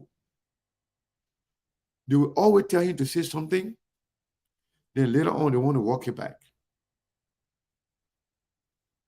Joseph Boakai and the Unity Party, they know exactly where they are, but they continue to live in denial. But sooner or later, they will realize that Liberian people are not ready to bring back the Unity Party. That I know for sure. Unity Party can win the election. I'm not saying nobody will win. I'm not saying that nobody can win on the Unity Party ticket when it comes to other position or elective position. But when it comes to the presidency, Unity Party can win in Liberia right now. Okay, so we'll get to that whole Unity Party can win part. I want us to because you said something very interesting about the issue of fear. Monk, what do you say to this whole narrative here, to this whole issue here? Because it's one thing for the presidential candidate or the political leader to say something, but it's another thing to see key surrogates, foot soldiers, advisors, and other people making excuses or justifying what this person has said. What do you say? If you've been following me recently, I don't do Facebook Live. I always behind the scene, but I committed. I say for the next 2 months, we will be giving our own analysis. We'll be showing face on camera and saying it because it's a decision-making time in Liberia. I keep telling people, if you want for peace and tranquility to reign in Liberia, take your emotion from politics and use your logic. Stay away from Unity Party and CDC. Process of elimination. That's the first process. Because what they are doing, they are only setting the platform for chaos. That when she was in her prime, when she was at her strongest in 2005, she could barely cross 30%. She was stuck between 27 and 28%. Now George Weah is president. people looking at the result. You don't have the numbers. Georgia base can never grow, he can only shrink. He's not adding voters, he can only lose voters. Now, the people that make up Georgia coalition, they are already gone. The Prince Johnson, the Jewel Howard factor Taylor, the Jewel Howard factor is not like before. The Nima County factor is not there. How do you logically make the case that you can win a first round victory? The Simple Unity Party, you just lost 14 out of 15 counties. Even if there are signs that the Liberian people are shifting away from Georgia, you still don't have proof that you become the default candidate that is just going to gravitate to. So yes, there is a possibility, but like I said, everything is not about what you know, it's about what you can prove. You cannot prove it. The numbers are not there. Let me give you one example today. I was monitoring the Yeke Koluba launch, right? You know why Yeke show screen today? The only reason I would say people should look at that number because it's a district. It's a small geographical area. If you can put 10,000 people on the street in a district, it tells you how strong he is as compared to a county with 800,000 plus registered voter and going to ATS and putting anywhere between 25 to 30,000 people there. Because you got to look at it, the size of the area in proportion to the people that show up. Yeke Koluba brought more than 10,000 people, and that's just a district. It's not a whole county. That's strength. Second of all, he have a history of beating CDC. The last time he won, he didn't beat an under sedition. He floored the chairman of CDC with more votes to spare than any other candidate in Montserrat County. The margin was not even close. So Ogale Yeke can make the case in the you can rig this election from me because he got the evidence, the mathematics is there, the statistics is there. Joseph Boakai, you cannot make that case. You are far from making that case. So the whole idea that you can win in the first round and you and CDC are saying exactly the same thing, like I said, you are only creating a platform for chaos. I think both of them, they don't fancy their chances at this stage. That's why I'm saying that it's almost like a reverse psychology. I want to create an impression that I can win, but I know that I can't win. So let me just, muddy the water and get people confused. Yeah, so there is a possibility. Election is a probability game. There are chances you can win. There are chances that CDC could win. There are chances that another candidate could spring a surprise in this election. So the whole idea that somehow if you don't win, then the entire process is illegal. It's a bad precedent, and that's something I would never support either, my brother. It's just the reality. They are not fancying their chances anymore. Maybe they are seeing something that we are not seeing, and they try to put a spin on it. But logically, I know there are smart people in Unity Party, well-educated people. Like you said, Joseph Boakai been in politics for the longest, so they know exactly what they are doing. It's not by mistake, it's calculated. But on the issue of a statement, I will give you the benefit of the doubt. I will skip over it. But in the grand scheme of things, that's exactly what they are doing. They are setting the platform for chaos, and that's a bad precedent. You hear me?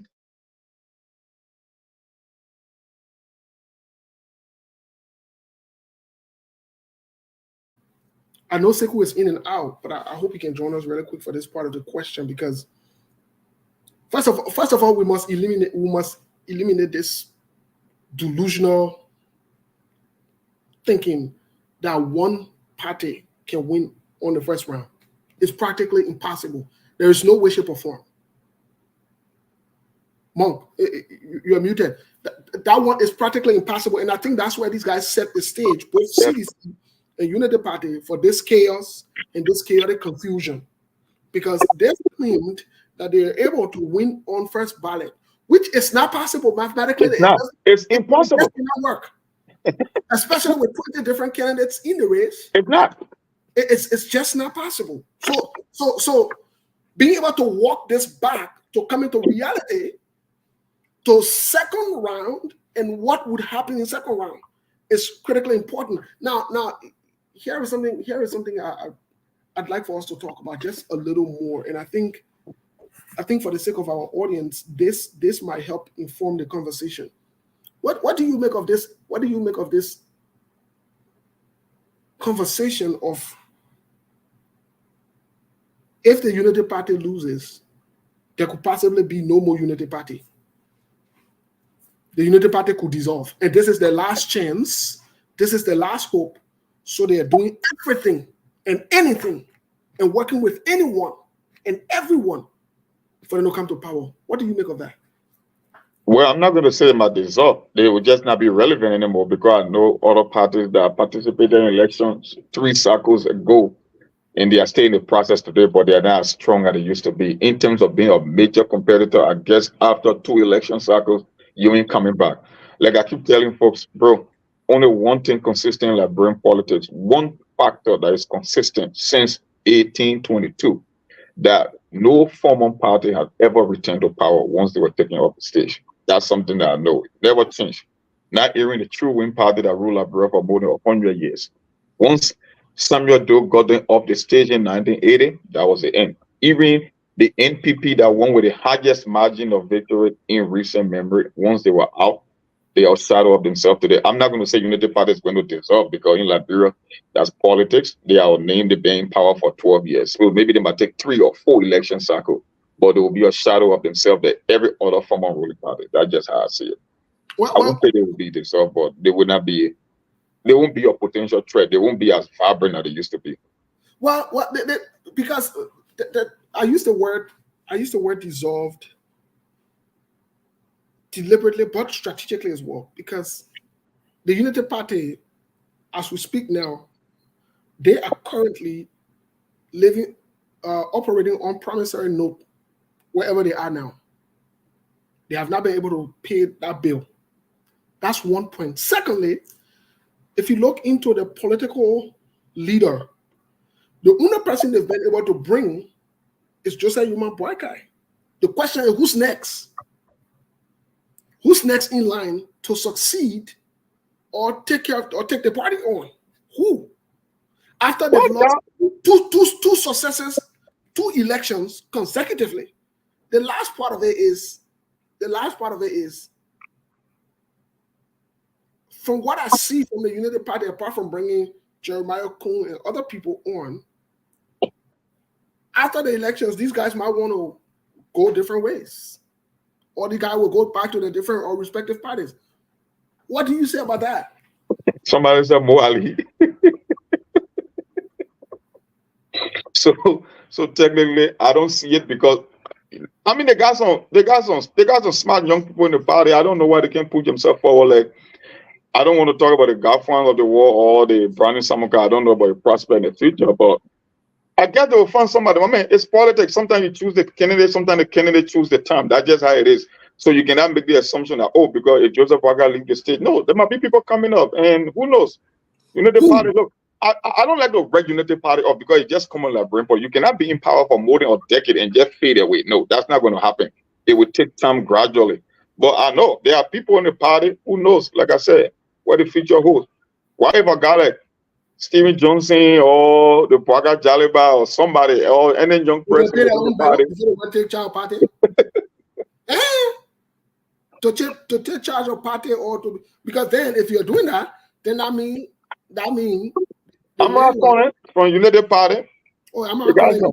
I mean, you can say that he on the Ellen side of the political wing of the Ellen version of the party, but it's still Unity Party. Maybe in the future someone can consolidate the party, kind of reconcile the both win, the Ellen win for the Bwaga win and make them one. And you still got, Ellen had a lot of smart people in your government too. Well, look at our former auditor. It could be a future candidate for Unity Party. Who knows? You can't predict the future. So you think the Unity Party would still be in existence? Like I said, it will be in existence. They will just not be as powerful as they are right now, being a major contender. That's just how I see it. Over time, they will fade away, but it will take a while. Look, Steve, more than 10 years is no small time.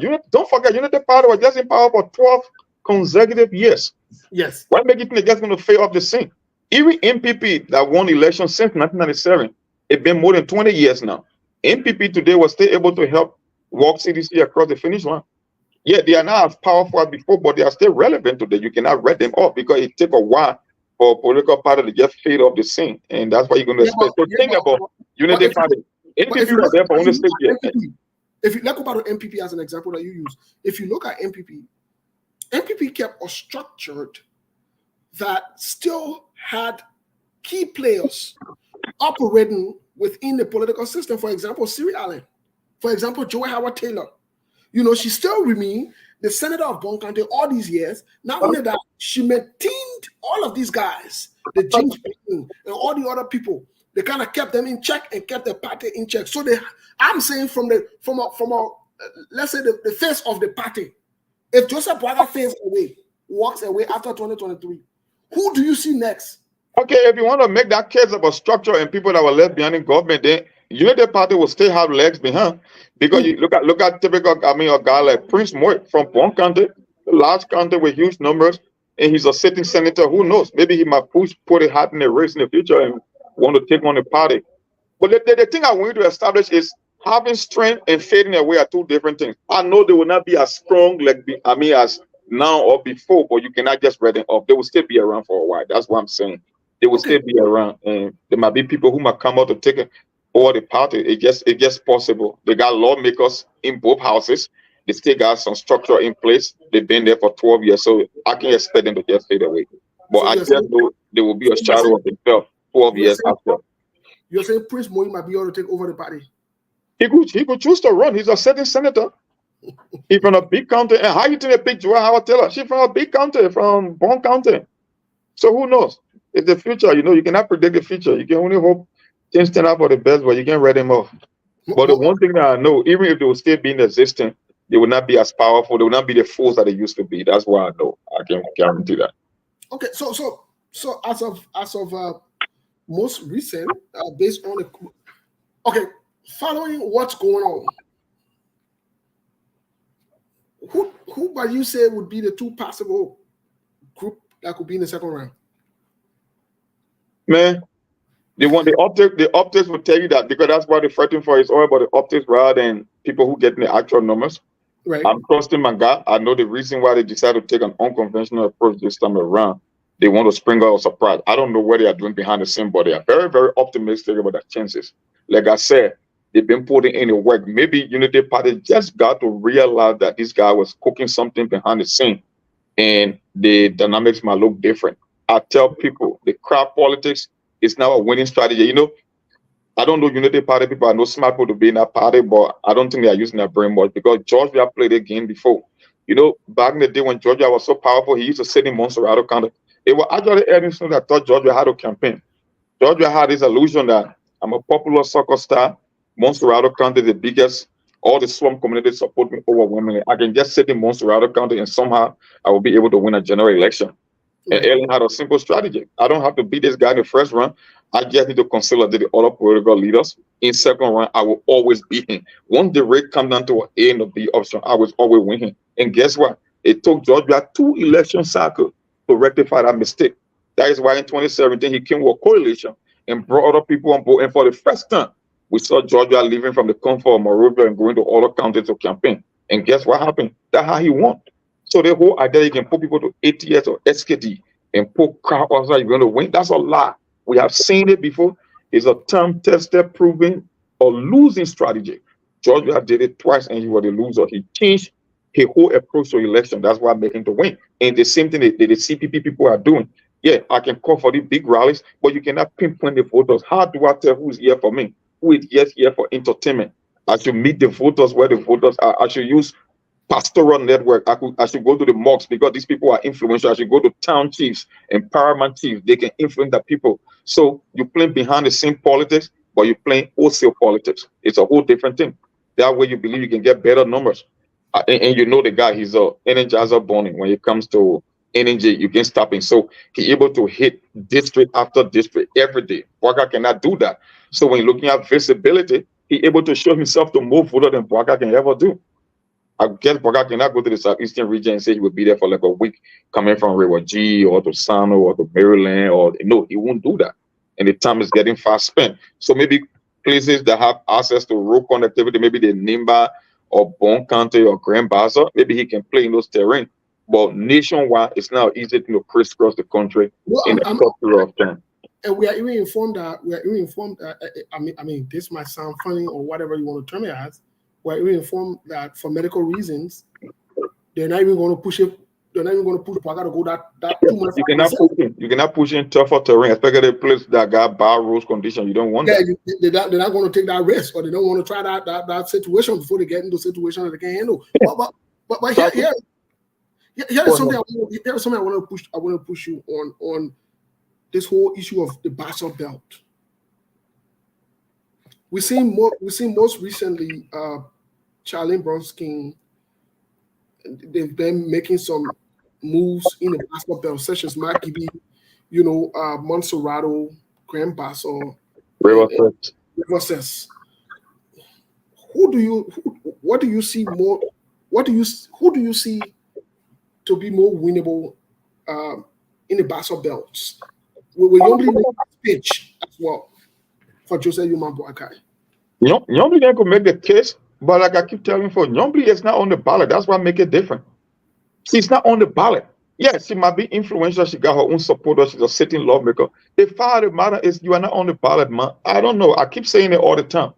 I don't know the Basel people to be the smartest people of all the tribes in Liberia, but I know they are not the stupidest either. Because here's the thing.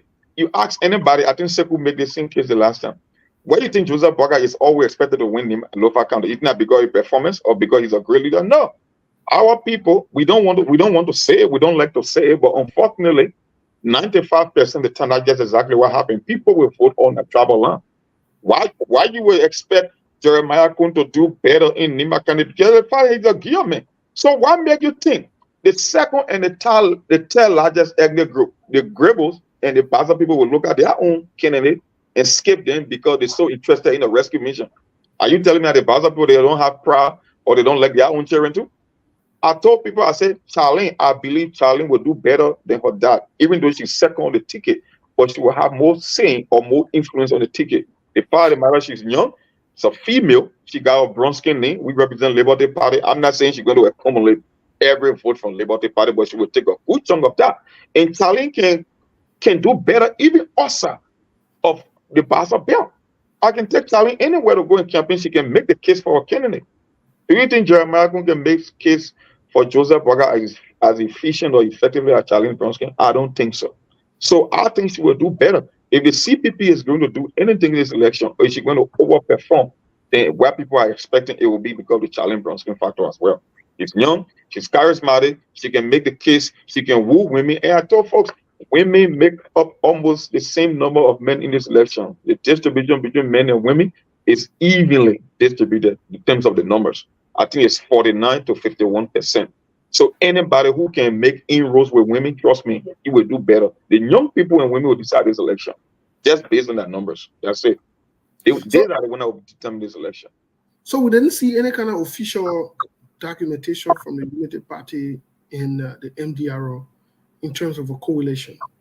And I'm saying in terms of a coalition or collaboration, we have really not seen any document. Maybe it's out there, but we have not ran across it. What risk factor is the MDR taking here, or even other members who are just going in on this without any kind of legal paperwork or anything binding that that is approved by the government of Liberia, and is accepted? What do you think? What risk factors are there might be? After the CPP saga, that quagmire that happened, the CPP, I'm not buying too much into the whole framework documenting, bro. They could make their political alliances up to them how they decide to operate. But the CPP experience was one of the worst experiences, and I don't go to buy into this whole framework document saga. I'm not going into that. I don't think it's necessary right now because people just don't live up to expectation. You got people that will be saying one thing and doing the complete opposite. So I'm not buying into that CPP framework documenting. I mean, a framework collaboration document, because I know there will always be folks that will go against the rating document. They will always want to play a game and all that. So we're not going that route. Well, you make a good point about that, but at the same time, it's Moko join us back here really quick. When he gets back on the camera, we'll bring him on. At the same time, it is important to have some of these things, legalized, because there's too much of exposure or loss that could take place here. Let's take, for example, the MDR. If the MDR and Jeremiah and the United Party did not sign a legal binding document, such as a framework document, whatever it is, what are they operating on? Should the Unity Party win an election? Is Jeremiah running as a Unity Party partisan? Because I don't think that's a relevant issue right now, especially looking at the length of time to election. I guess whatsoever marriage they got into, there was certain agreement that was signed, they came to certain conclusion. It will be up to them. Whether they take power and there become a scrimmage later, I think it will be up to them. I don't think the Liberians are interested in the framework document that exists between Unity Party and MDR. I don't think that's a concern right now. We are just looking at our options. You got an option A, an option B, and an option C. At this stage, it's about who you think is perfectly suited to take on this job, who you think you can vote for that will just squash away all this back and forth between all the first round victory. And people don't want chaos, you know. They want to make it seem, I have to say, if one person loses, the whole country will go into a tailspin. I was like, I don't know of anybody in Liberia that want the worst to happen at this stage. I don't think so. So that's a pipe dream. It's not going to happen, and people are not going to buy into that. But the politics, we call it the silly season. People can just say things because they want to say it. They want to create an impression, but the reality is that I don't know of too many Liberians. If you have a legitimate government and you having peace and things are tough on you, why make it think for the country to go into a tailspin? Why make you think you want a political uprising to happen at this stage? Looking how difficult and tedious things are. I don't think any Liberian will wish for that. But unfortunately, that's why other people are telling you that if this guy doesn't win, that's the end of Liberia. I don't think that's the case. It's far from that. So of these opposition parties, right? Who do you think opposition would gravitate towards the Unity Party should they make it to the second round, or mostly to the CPP? Which party would attract opposition as opposed to the other opposition parties as opposed to the other? That's a tricky proposition. Like, all depends. There's only two political parties that could reach second round. It all depends who gets to round number 2. For some people, we could either get a repeat of 2017. For some people, it will be the lesser of two evils. Some people will say, okay, I'm now a fan of Joseph Boaga, but this particular government has in power. There's no way I can settle with them. So it will be raised to the bottom. It's not raised to the top anymore. It's just who is little worse than the other. So it could be the case. But if we're to go to that case, then I always think that Georgia chances. Like I tell people, if more people would sit out, then it would favor Georgia as compared to the Unity Party. In order for opposition to win, you got to increase the turnout. You don't want 2017 where 4 out of every 10 voters decide to sit home. Then it plays the Georgia advantage. So if the opposition is going to win, that's why I keep telling folks, apart from the women and the young people vote, you want to bring people that sat out in 2017. They will get too many people that sat out. And that was the reason we have become president today. I guess somebody are regretting. You know what? I may not be a fan of Joseph Boaga, but if we were to come down to that stage, people will be like, you know what? I don't like Joseph Boaga either, but I will go with Joseph Boaga, and it will break to the Unity Party, and they might win again. Well, then that's where you and I would disagree, because sorry about that. That's where you and I would disagree, because the truth of the matter is the Unity Party, in the quest to come back to power, have played a lot of people.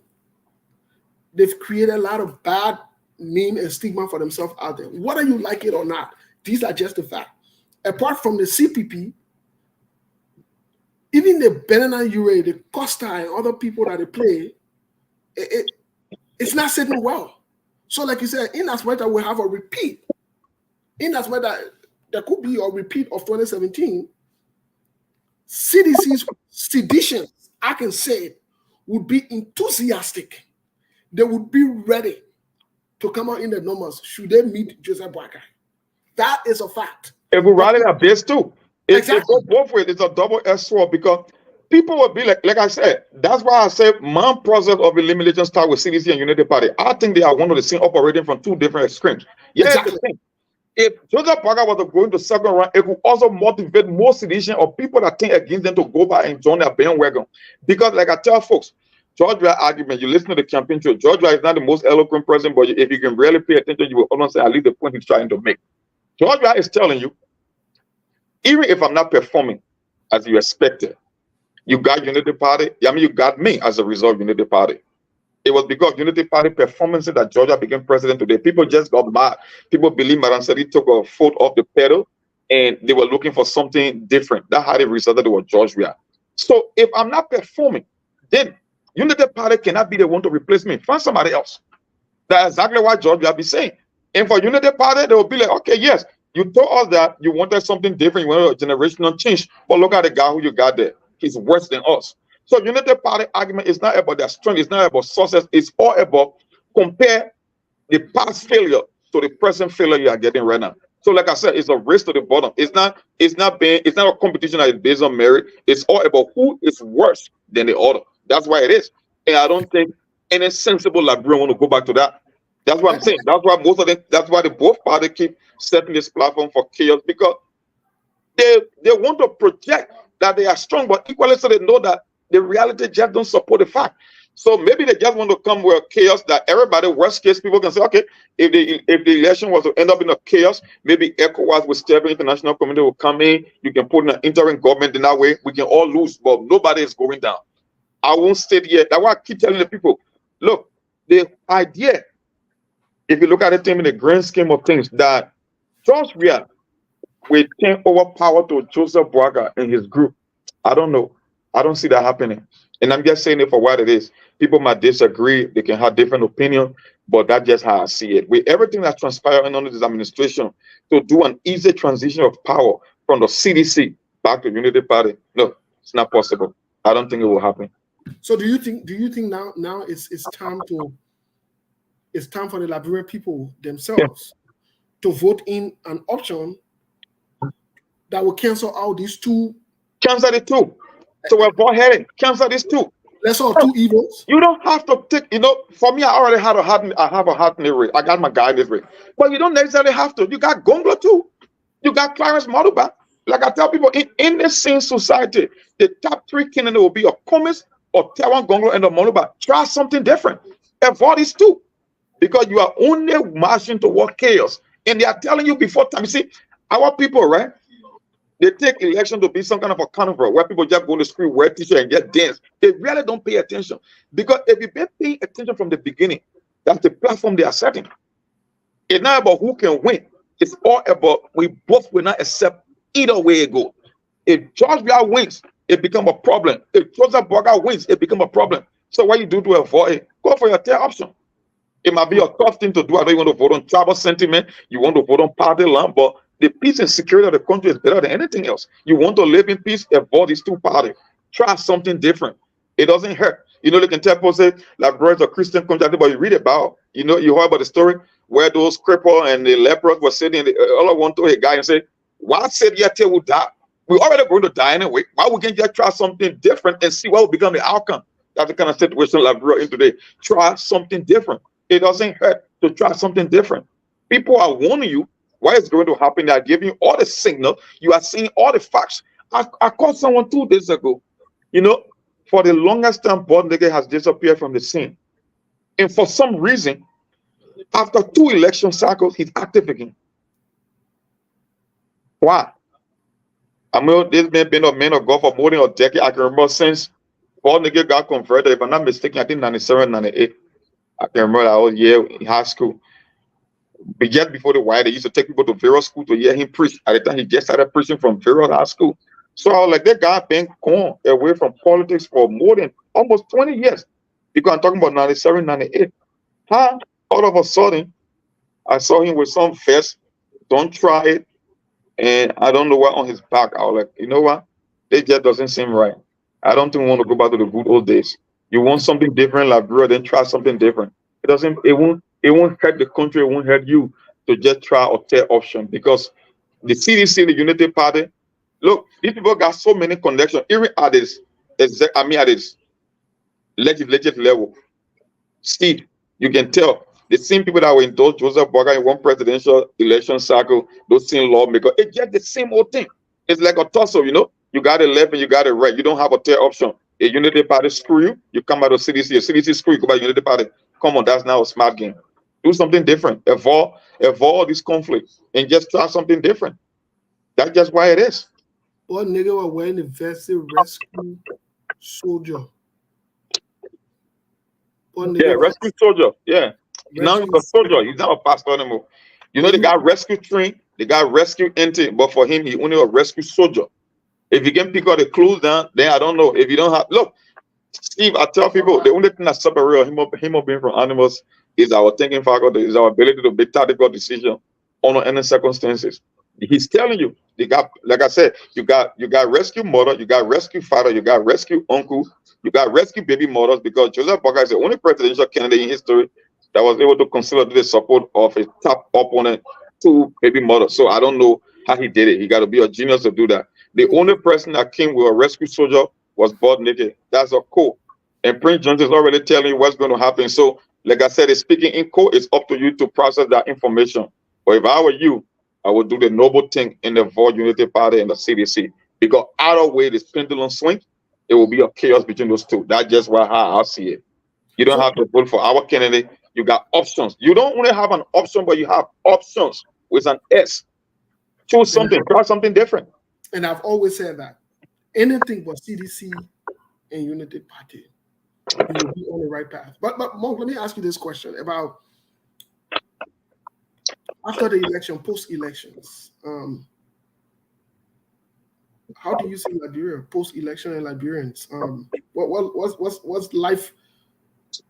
I don't want to say life expectancy in this context, but how do you think life would be after the elections?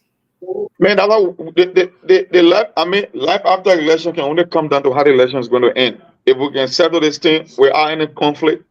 If we be lucky enough to get a better leader to transform the economy, I think the issue in Liberia is economical. It's about jobs. I tell folks all the time, even in the Great America, the crime rate will increase when when you don't have good employment opportunities. That's just why it is. All the things about drugs, whether it's prostitution or ritualistic killing, all these things come from economic problem.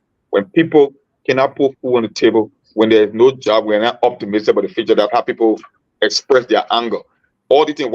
Look, I think we did some fundraiser for a little girl who biological daughter. I mean, he used a past scrubber, saying that the lady girl went in his pocket and took money for lunch. So my man Lobo, I think we're talking Lobo. I said, Lobo, why would you think that a biological father will look at his daughter and scrape her skin with past scrubber because she took money from his pocket? I said, because people express their anger in so many ways. When you are stressed out, when you're not optimistic about the future, the little thing will trigger your emotion. That's just why it is. Because I know under any normal condition, no father would do that. But that's what you have happening. The other lady began to look at her baby and threw the baby in the water. Why do you think that's happening? All the killing, what do you think? Economic imperative, economic problem.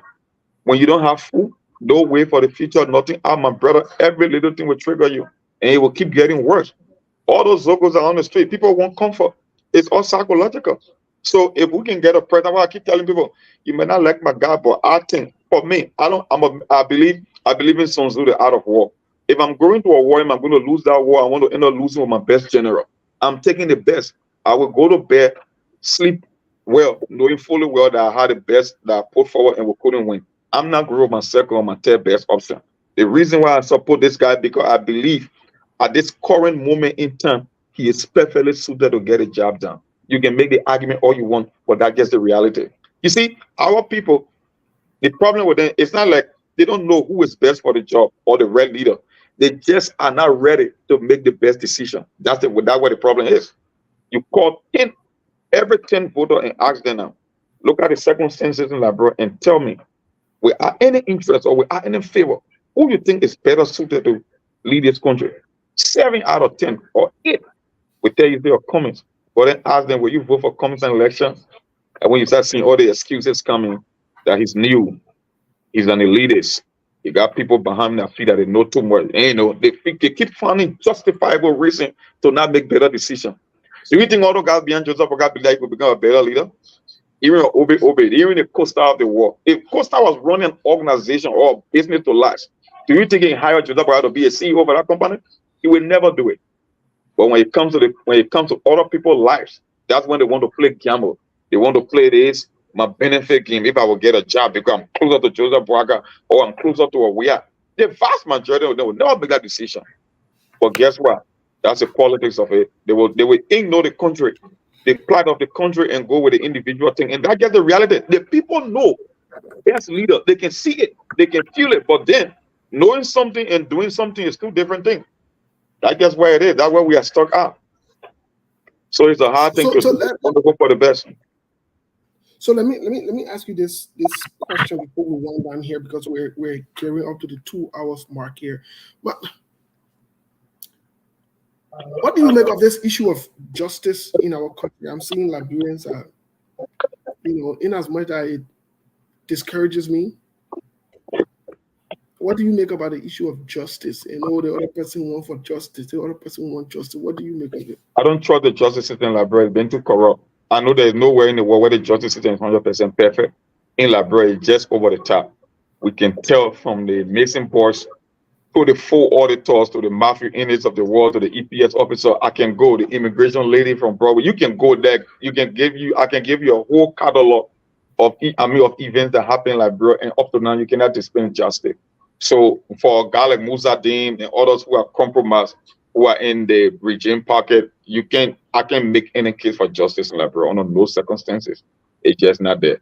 It's going to start from great leadership. When you bring a perfect person, they don't have to be perfect. If you bring good leaders into power, people look up the leader for decision, especially in the system of Liberia or Africa as a whole. Whenever the leader sets the tone, everybody else follow. You cannot expect justice in Liberia. Look, can you imagine people that brought drugs in the hundreds of millions of dollars? They snuck out of that country, and you can't even get accountability of them. You cannot even account for how they left prison or how they escaped the country. No. So when it comes to justice, I think it's one of the last things I would even consider for this administration. It's just not there. And you don't want to take the risk either with them when it comes to justice. So you cannot expect people who have read the law to dispense justice. Worst case scenario. It's not going to happen. So that means we're from a social standpoint, because like I was saying earlier, sometimes I get disappointed in our own people for what they claim as they want justice. Yeah, you can claim you want justice. That is the amendment right to make the case for justice. Everybody wants justice, but unfortunately, demanding something actually getting their apples to oranges. Justice won't just be dispensed, most especially when people are suspecting the government of being part of it as well. They are the ones setting the tone. They are the one that could set the example. But unfortunately, we haven't seen it in the last 5 years, almost 6 years. I mean, tell me one instant that you could really accept the Glorious Scout Kid. That's why I believe that the Glorious Scout Kid, it got some political honor to them because they were so swift, they were so quick. I mean, like, all of a sudden she's convicted.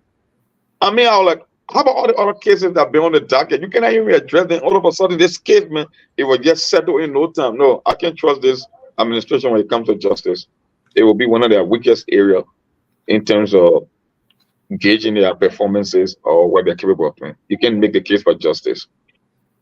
Yeah.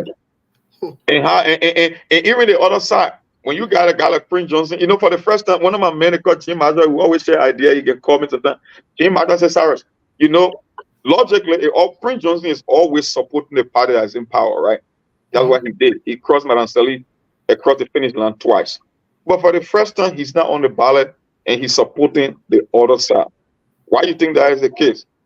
I was like, my brother, I never calculated that. I never saw it that way, but it's kind of a scary for the first time. Because if you want to make the case that Prince Johnson is only buying time to avert the idea of facing a war crimes code, then he's also most likely support Joshua. Yeah. But Prince Johnson, like I live on Prince Johnson from the Corwell to the Bourgeois Island Day. He's very tactical in his decision making. He never made mistake. While Prince Johnson did in Corwell, before we even send Corwell over to Ecomo, the guy is a tactical genius, militarily speaking. I'm telling you, he's always know exactly what he's doing. So the whole idea, now he got a praxis on Joseph Boaga ticket, but I know he gets a placeholder because you can't get Jeremiah Kung out of Prince Johnson. So Prince Johnson is calculating and seeing something that we are not seeing. He knows exactly what he's doing. Why is he could do the opposite? You know what happened in 2017? Like I tell people, 2017, that's why the Bronsky and the Commonsense of the world were telling people, it's the same desperation Unity Party is showing here. There were irregularity. People said, no, let us get down to the bottom of this thing. Let's settle the thing. Let's go to the Supreme Court. That's how Cabinet Jana became victim today. We got to do a rerun. But guess what Unity Party did? They believed they were already in round number 2, so they could care less about the process. For them, it's all about result. If the result favors them, it's okay. Anything that is not for them, no. It's the same thing you see happening now. Exactly. Now, I tell people, if you can really think in Liberia, right? I keep, like the first person I told this thing when I look at the numbers, I called Chairman Imaya Yato. I let Chairman Yato, he gets common sense. You don't need a master's degree in data science to understand simple crap. Listen to the thing. 2005. Madam Salif came up with 19% of the vote, right? Okay. She won back-to-back election. The Liberian people at the time in 2017, Unity Party was so unpopular that the Liberian people wanted something different. That's how they went to Georgia. of all people that went to Georgia. It just tells you how desperate they were to get away from Unity Party. So what is the logic that a Joseph Boakai will get 28% of the vote in an election cycle where Unity Party is unpopular to the extent that people went to Georgia? So you are telling me Joseph Boakai performed 10% point higher than what Baranseli did in 2005? It's mathematically impossible. And guess what? It was by design. Because CDC knew that if they had gotten Joseph Boakai in round number 2, it means that the election was over, and that's exactly what they did. But then when we went to round number 2, guess what happened? He ended up losing in 14 out of 15 counties. So I said, if Joseph Boakai is going to lose in 14 out of 15 counties, and even in places that Unity Party always did better, how can we get 28% in the first round? The 28% was a fake. It was a cut number. Exactly. It does not reflect. It does not make no sense. It's just like you practice throughout, you practice good on the field, right? Time for the game. Then they see that who practice all, they can't perform in a game. You know, it doesn't happen with numbers that way. It doesn't work. Number is an exact science. So you are telling me that Joseph Boakai got more number than even CDC when CDC was in your prime back in 2005. Exactly. He didn't only outperform Baranseli, but he also outperformed CDC, which is a lie. Because if the people are against CDC, then you cannot be getting the numbers from the voter. So it means the 28% was a lie. It was a cook-off just to guarantee that they get Joseph Boakai. I tell them, if Mom, now that you said this, I know we'll be closing up there very soon, but here's the issue. Here's the issue. Why didn't those 28% that actually voted for him in the first round, according to them, why couldn't they show up in the second round? Because the numbers were not there. Exactly, they were pretty close. That's why I told the chairman, number is an exact science. They get called arithmetic progression. You don't need to go to school for it. If you can get 1, you can get 3. If you can get 3, you cannot get 5. You want to tell me that Joseph Boakai performed more than CDC of 2005 in Baranseli by 10 percentage points? Okay, logically, whether Cummings or Bronskin told that supporter to support Joseph Boakai or not, naturally it was just common that people that supported Bronskin and Cummings were most likely to support Joseph Boakai. So if Joseph Boakai would get 28% of the vote when there were a lot of candidates, there is no way he could have fallen short in round number 2 because at this time we were only 2.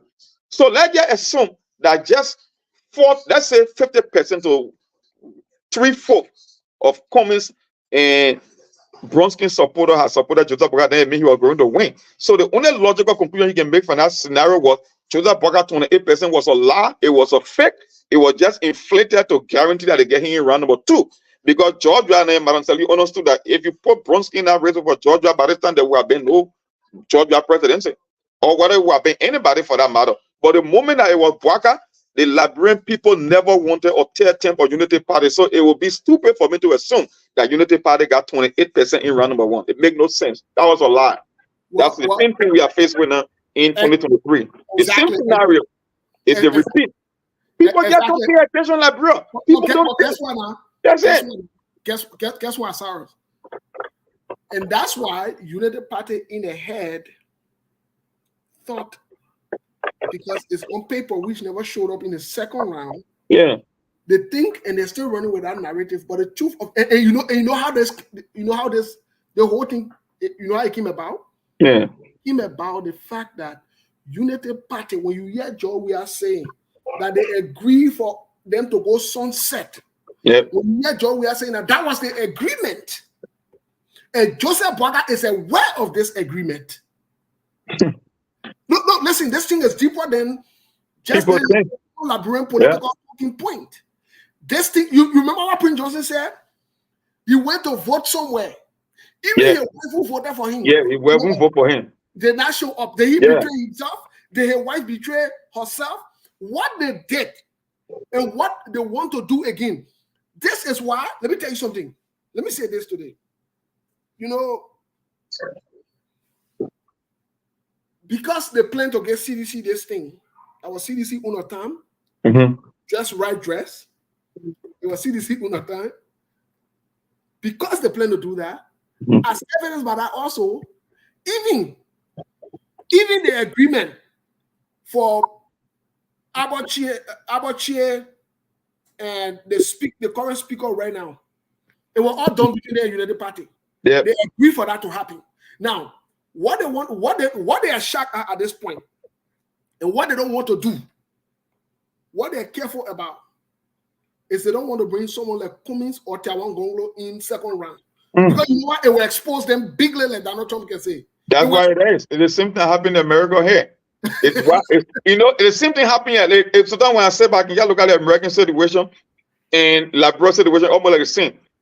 Sometimes people believe that they got democracy. Actually, you're not operating on democracy. It might look like a democracy, but you are not the one making the decision. The big boss is the one making the decision. Let me give you one example. During the 2020 election with Joe Biden, American people, they hire data analysts, they pay hundreds of millions of dollars. They go down after election, they carry on an election autopsy. They look at the historical data, they go to all the counties. They know the spend, they know the vote, they know the demographic.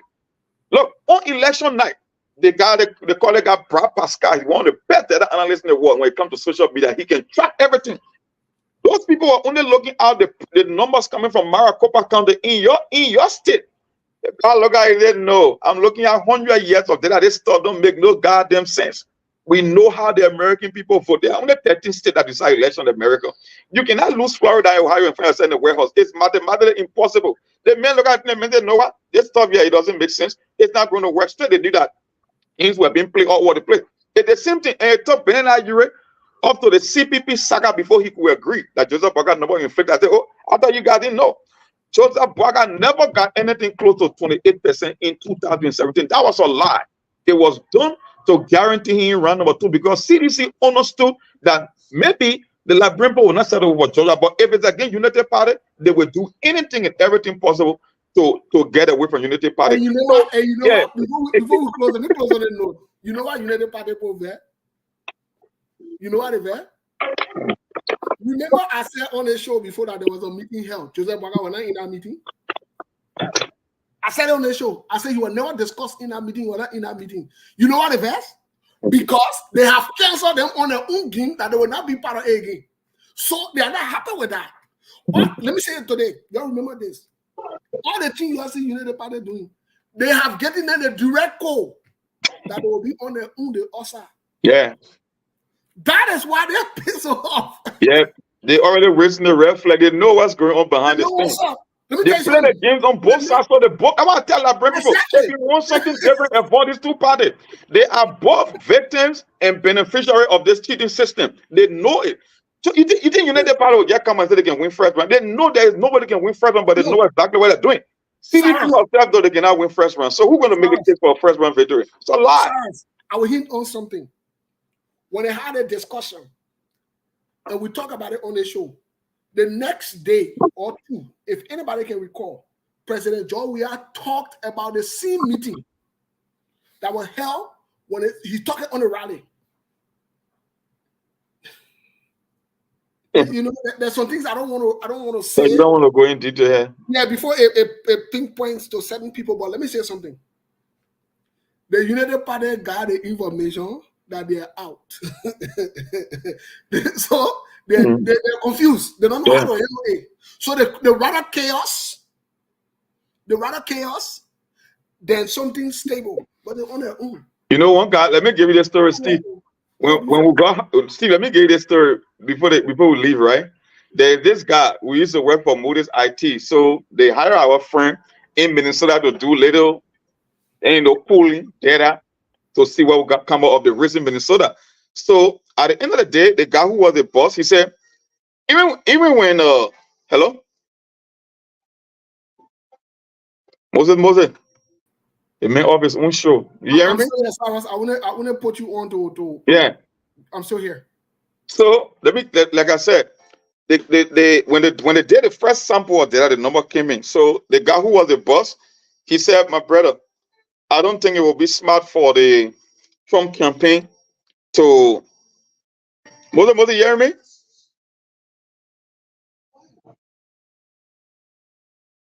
Hello? Yes, sir, I'm here. I'm just in the background. I'm here. Oh, okay. Yeah, but when you're off the screen, it can seem to be like you're going. I mean. So the guy said He looked at it, he made a phone call. He said it won't be smart for the Trump campaign to make investment in Minnesota. Even though it looked like the Midwest is trending in his direction, maybe he could put out a surprise in Wisconsin and in Michigan, but not Minnesota. So the other guy asked him, say, why? So my other boss asked him, say, why? He said, because even when Ronald Reagan beat Walter Mondale, when he won 49 out of 50 states, Minnesota was the only state that never voted for Ronald Reagan. So it will be a long shot away for Trump to win, for a Republican to win. Minnesota is the bluest of the blue. They never switch. So it will not be a smart thing. So I look at my guy, I said, we think we're going. He said, oh, I'm a Democrat. I said, but why you go vote in the primary? He said, we're going to have stupid question. I said, yeah. I said, why do you vote in the primary? He said, well, I said, because the Democratic primary is set up in a way that the caucus decide. It only look like the voter decide, but that's a lot. He said, why do you say so? I said, okay, it gets common sense. You need 2,300 delegates to clinch the Democratic nomination, right? That's the rules. But Democrats split a delegate into two groups. They got super delegate, then they got the regular player delegate who can go and vote. The super delegate are the former governor, the party official, the caucus in the party. You know what they did in the party? They get something called proportional representation. That when you vote in the state, they will split the vote. If let's say we come to Minnesota got 15 delegates, and you beat me by 40% to 60%. If Minnesota got 15 delegates, they will give you 9 and maybe give me like 6. The reason they did that way, they know at the end of the process, nobody will be having the numbers to claim the nomination because 1/5 of the delegate is allocated to the super delegate. That's when the caucus can come in and can pick and hand pick. So all the things people can be doing in the primary, oh, we for Obama, I said you get wisdom that you don't know the system. You are not the one that picking the candidate. It only look like that, but at the end of the day, mathematically, the super delegate will be the one to come and hand pick that candidate. Now, what happened with Joseph Parker? They look at him, they think they around, they pick, they say, no, this Joker is the one we beat him second round. We got to increase his number. It's the same thing that happening, and Unity Party people know that. So, but we see what happened. And guess what? Because he was part of the plan, he knew that. Yeah. You remember his speech? Yeah. You remember his speech? Which speech? A concession speech? No, I can't remember. I mean, I saw it, but I can't remember the detail of that speech. Joseph Bola basically said he don't want no bloodshed on his hand. Mm-hmm. But this time around, he want bloodshed on his hand. Yeah, that's a contradiction right there. He don't want bloodshed. When they told him that they could flip it around, he was like, no. He can't break the like Brinko. Yeah. Exactly. But this so time, I don't know why. No, and this time around, it's even worse because Ali will get the blood of few Liberians, but now it's the exception of the country. So I don't want to waste 5.5 million people's lives when you couldn't even do it for a few people, because I know if they had done the opposite, yeah, cities are going to get mad, people are going to die, but I don't think the existence of a country are going to hang in the balance. But thanks for the time, man. We do this more often on the weekends. This thing is a done deal. Yeah. But thank you so much, Cyrus. We'll see you back here tomorrow. Thank you so much for your support, your continued support to SK TV. Let's have a good weekend. This thing is a done deal. They had a meeting. Joe Ball was not part of the meeting. You're like it, you're not like it, that's your business. I always tell my friend who support Joseph Baga, y'all go sit down. Y'all stop there for nothing. No, y'all catch funny faces later on. Unity Party. Let me say it. Let me put my heart up. Unity Party now winning election in Liberia. Yeah. Unity Party now winning election in Liberia. And there is nothing you can do about it. Y'all go sit down and start making fully noise. Joseph Boakai now winning election in Liberia. Y'all go sit down and start making noise. Y'all will not get money to pay your rent. Like you're talking about war business. You know what for one bullet? You know what one bullet costs? You know how much it. Anyway, I don't want to go into that. We'll leave it as that. All I'm saying is, y'all talk all your BB more than your maybe more than the day you'll put your tail in your boy, you'll sit down somewhere. Y'all can't do nothing. Y'all can't spoil the country. If you lose, you lose. Go shut your mouth and sit down. You will not do nothing. The country will not burn down. And Joseph Bogaza said it. They will not burn down our entire house because of a mosquito. And that one parable he used. That parable will not come back to him today. In things, a smart crook. Crook that crook. Then I get smart one. Anything is a smart crook. We here. If that means some of y'all, I'll put my life together and get back to my friend and make peace. Fine, y'all will not win. And we here. You ain't seen nothing yet. Yeah, the same thing worse than what happened in Lofa. Some of you will be depressed for years. You will be depressed for years. You will not get away. You will wake up October 11th. And all the noise been making, the frisking that you've been doing on Facebook, insulting people, fighting people. You will wake up on that kind of vibe. You really think in the word as we speak now. Any group of people, see what many people want to take control and give it to an old man. You really think so? Yo, support Joseph brother. Something wrong with you. But yo, the rude awakening coming. By the time you hear from some of us, because I'll come right back on the same social media and tell you. Right now, it's still looking at that phone and you're still something. And we're coming back. We'll come back. Y'all will, listen. Y'all will live with it for the rest of your life. Y'all will live with it. Y'all will live with it for the rest of your life. The Unity Party can never win election in Liberia. Y'all will live with it. And the good thing about it, y'all will not do nothing. We're not burning Liberia because of a handful of criminals and crooks. We're trying to get rid of criminal and crook. Then another set of criminal and crooks and will bring warlord. And you're serious? You're really serious about you? I ain't see nothing. We're there. We'll see you tomorrow. We're there. Me, I already know what's up. I already know what's good. Y'all can see me like before I used to be. Y'all can see me like, hey, y'all see me how that lay bodies now, that chill. I just be looking at y'all. I be posting my food and my thing. My red, I just post my hint to something I'm moving on. Y'all can see me going back and forth again. I already know what time it is. I know what's up. I'm not here to go into too much talking behind or whatever it is. I know who they will get funny face later on. I know who they will laugh at later. I ain't gonna want to. That day, that'll be one of the first day the show. What will be having? I will be eating on the show that they're having dinner and lunch and be chilling on the show. When you move on that next time, y'all put yourself together. Next time, y'all behave.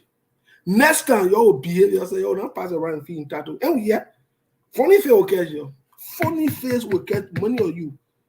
Funny face will catch you. I say it today. Funny face will catch you. And then someone will block you on top of it.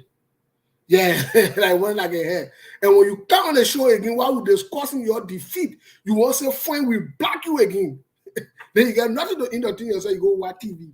Go watch TV. Go watch American news. You're not serious. So you don't need to be part of serious people. And we y'all will like it. We coming. Y'all will like it. Y'all will like it. I said, we'll be saying now, that the time all will agree. Ain't everything y'all agree? We about some who not agree, yo. We agree on the 11th of October. At the time we agree, all where they had, we agree. Y'all will see. Y'all will like it. Y'all see nothing yet. When y'all move from that next time, y'all will pull your life together. Y'all will pull your life. Y'all got everything to lose, though. Y'all got everything to lose. Y'all supposed to be humble. But y'all frisky, y'all mouth sharp, y'all disrespectful, that y'all United Party people. Y'all got everything to lose. Y'all can pay rent. Y'all got everything to lose. Other people that got everything to lose. They cool. Y'all got everything to lose. But y'all jumping around, pouncing, making it low. That is the word revolves around y'all. The word everybody should, the Unity Party. You also be humble to say, at least then work with the people. No, you're not humble. When somebody read one thing, all of you coming there, there's gonna fly. Coming there, on people posting, you won't comment, you. I just looking at some of you, I just laughing. It will end very soon. If you put your horse down for Unity Party, go back and take it.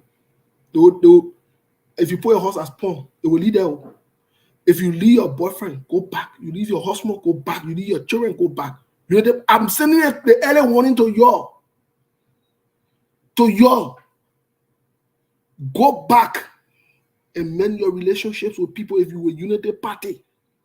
Go back. If you can speak with certain people because they call Joseph Boga or crook, I can call Joseph Boga or crook. I will never take it back. You better come by. I can't behave yourself and speak to me. Yeah. You need to come in by and say sorry for misbehaving. The thing what you say that true. You not do it. We don't want where we agree. We don't want to agree last minute time. We don't want who can agree last minute time. Oh yeah, we agree with your last minute time. And you agree to everything. We will agree last minute time. We'll see. We will see. We'll see who be who last minute time. I tell you, your tie rope on your neck. That rope will not move. That rope will not move. The same way I told you, only can I learn. That particular deal she refuse to pay. I told her, say, that dude that she refuse to pay, it will move her from in Liberty Party. She not listen. You know, passing the run is no politics. I'm saying it to you again. Whether you can't say guano or say this or say that knee or whatever knee you want to carry, you call yourself funny knee, your business, I don't get problem on your knee. But I'm just saying, save yourself headache and depression. Put your life together now. Because when we start agreeing, your man disagree. Your man disagree when we start agreeing. Your man disagree when we start agreeing. Your man disagree. You're saying you agree. We will agree. We agree with your last minute time. Your man disagree. Yeah. Any attempt to disagree. But let's have a good week, folks. Stay safe out there. Thank you so much for supporting SKTV. But I'm very serious. We will agree in the end. We will agree in the end. You who disagree? Your business. You go explain yourself. We don't want on that day. I will make sure I get my cap. I get it printed on here. We agree and put Liberia on top of it. And we're not burning the house down for no roach. And Joseph Parker used that parable before. We're not burning Liberia down for Joseph Parker United Party. It's never going to happen. Never ever Liberia will not be burned down for Joseph Parker. No. CDC they already on red note. They know what's up. They know they can cross that line. But to say we destroy Liberia because United Party, they carry that fully thought to that promissory note office what they get. Not talking about that one. Y'all have a good weekend, folks.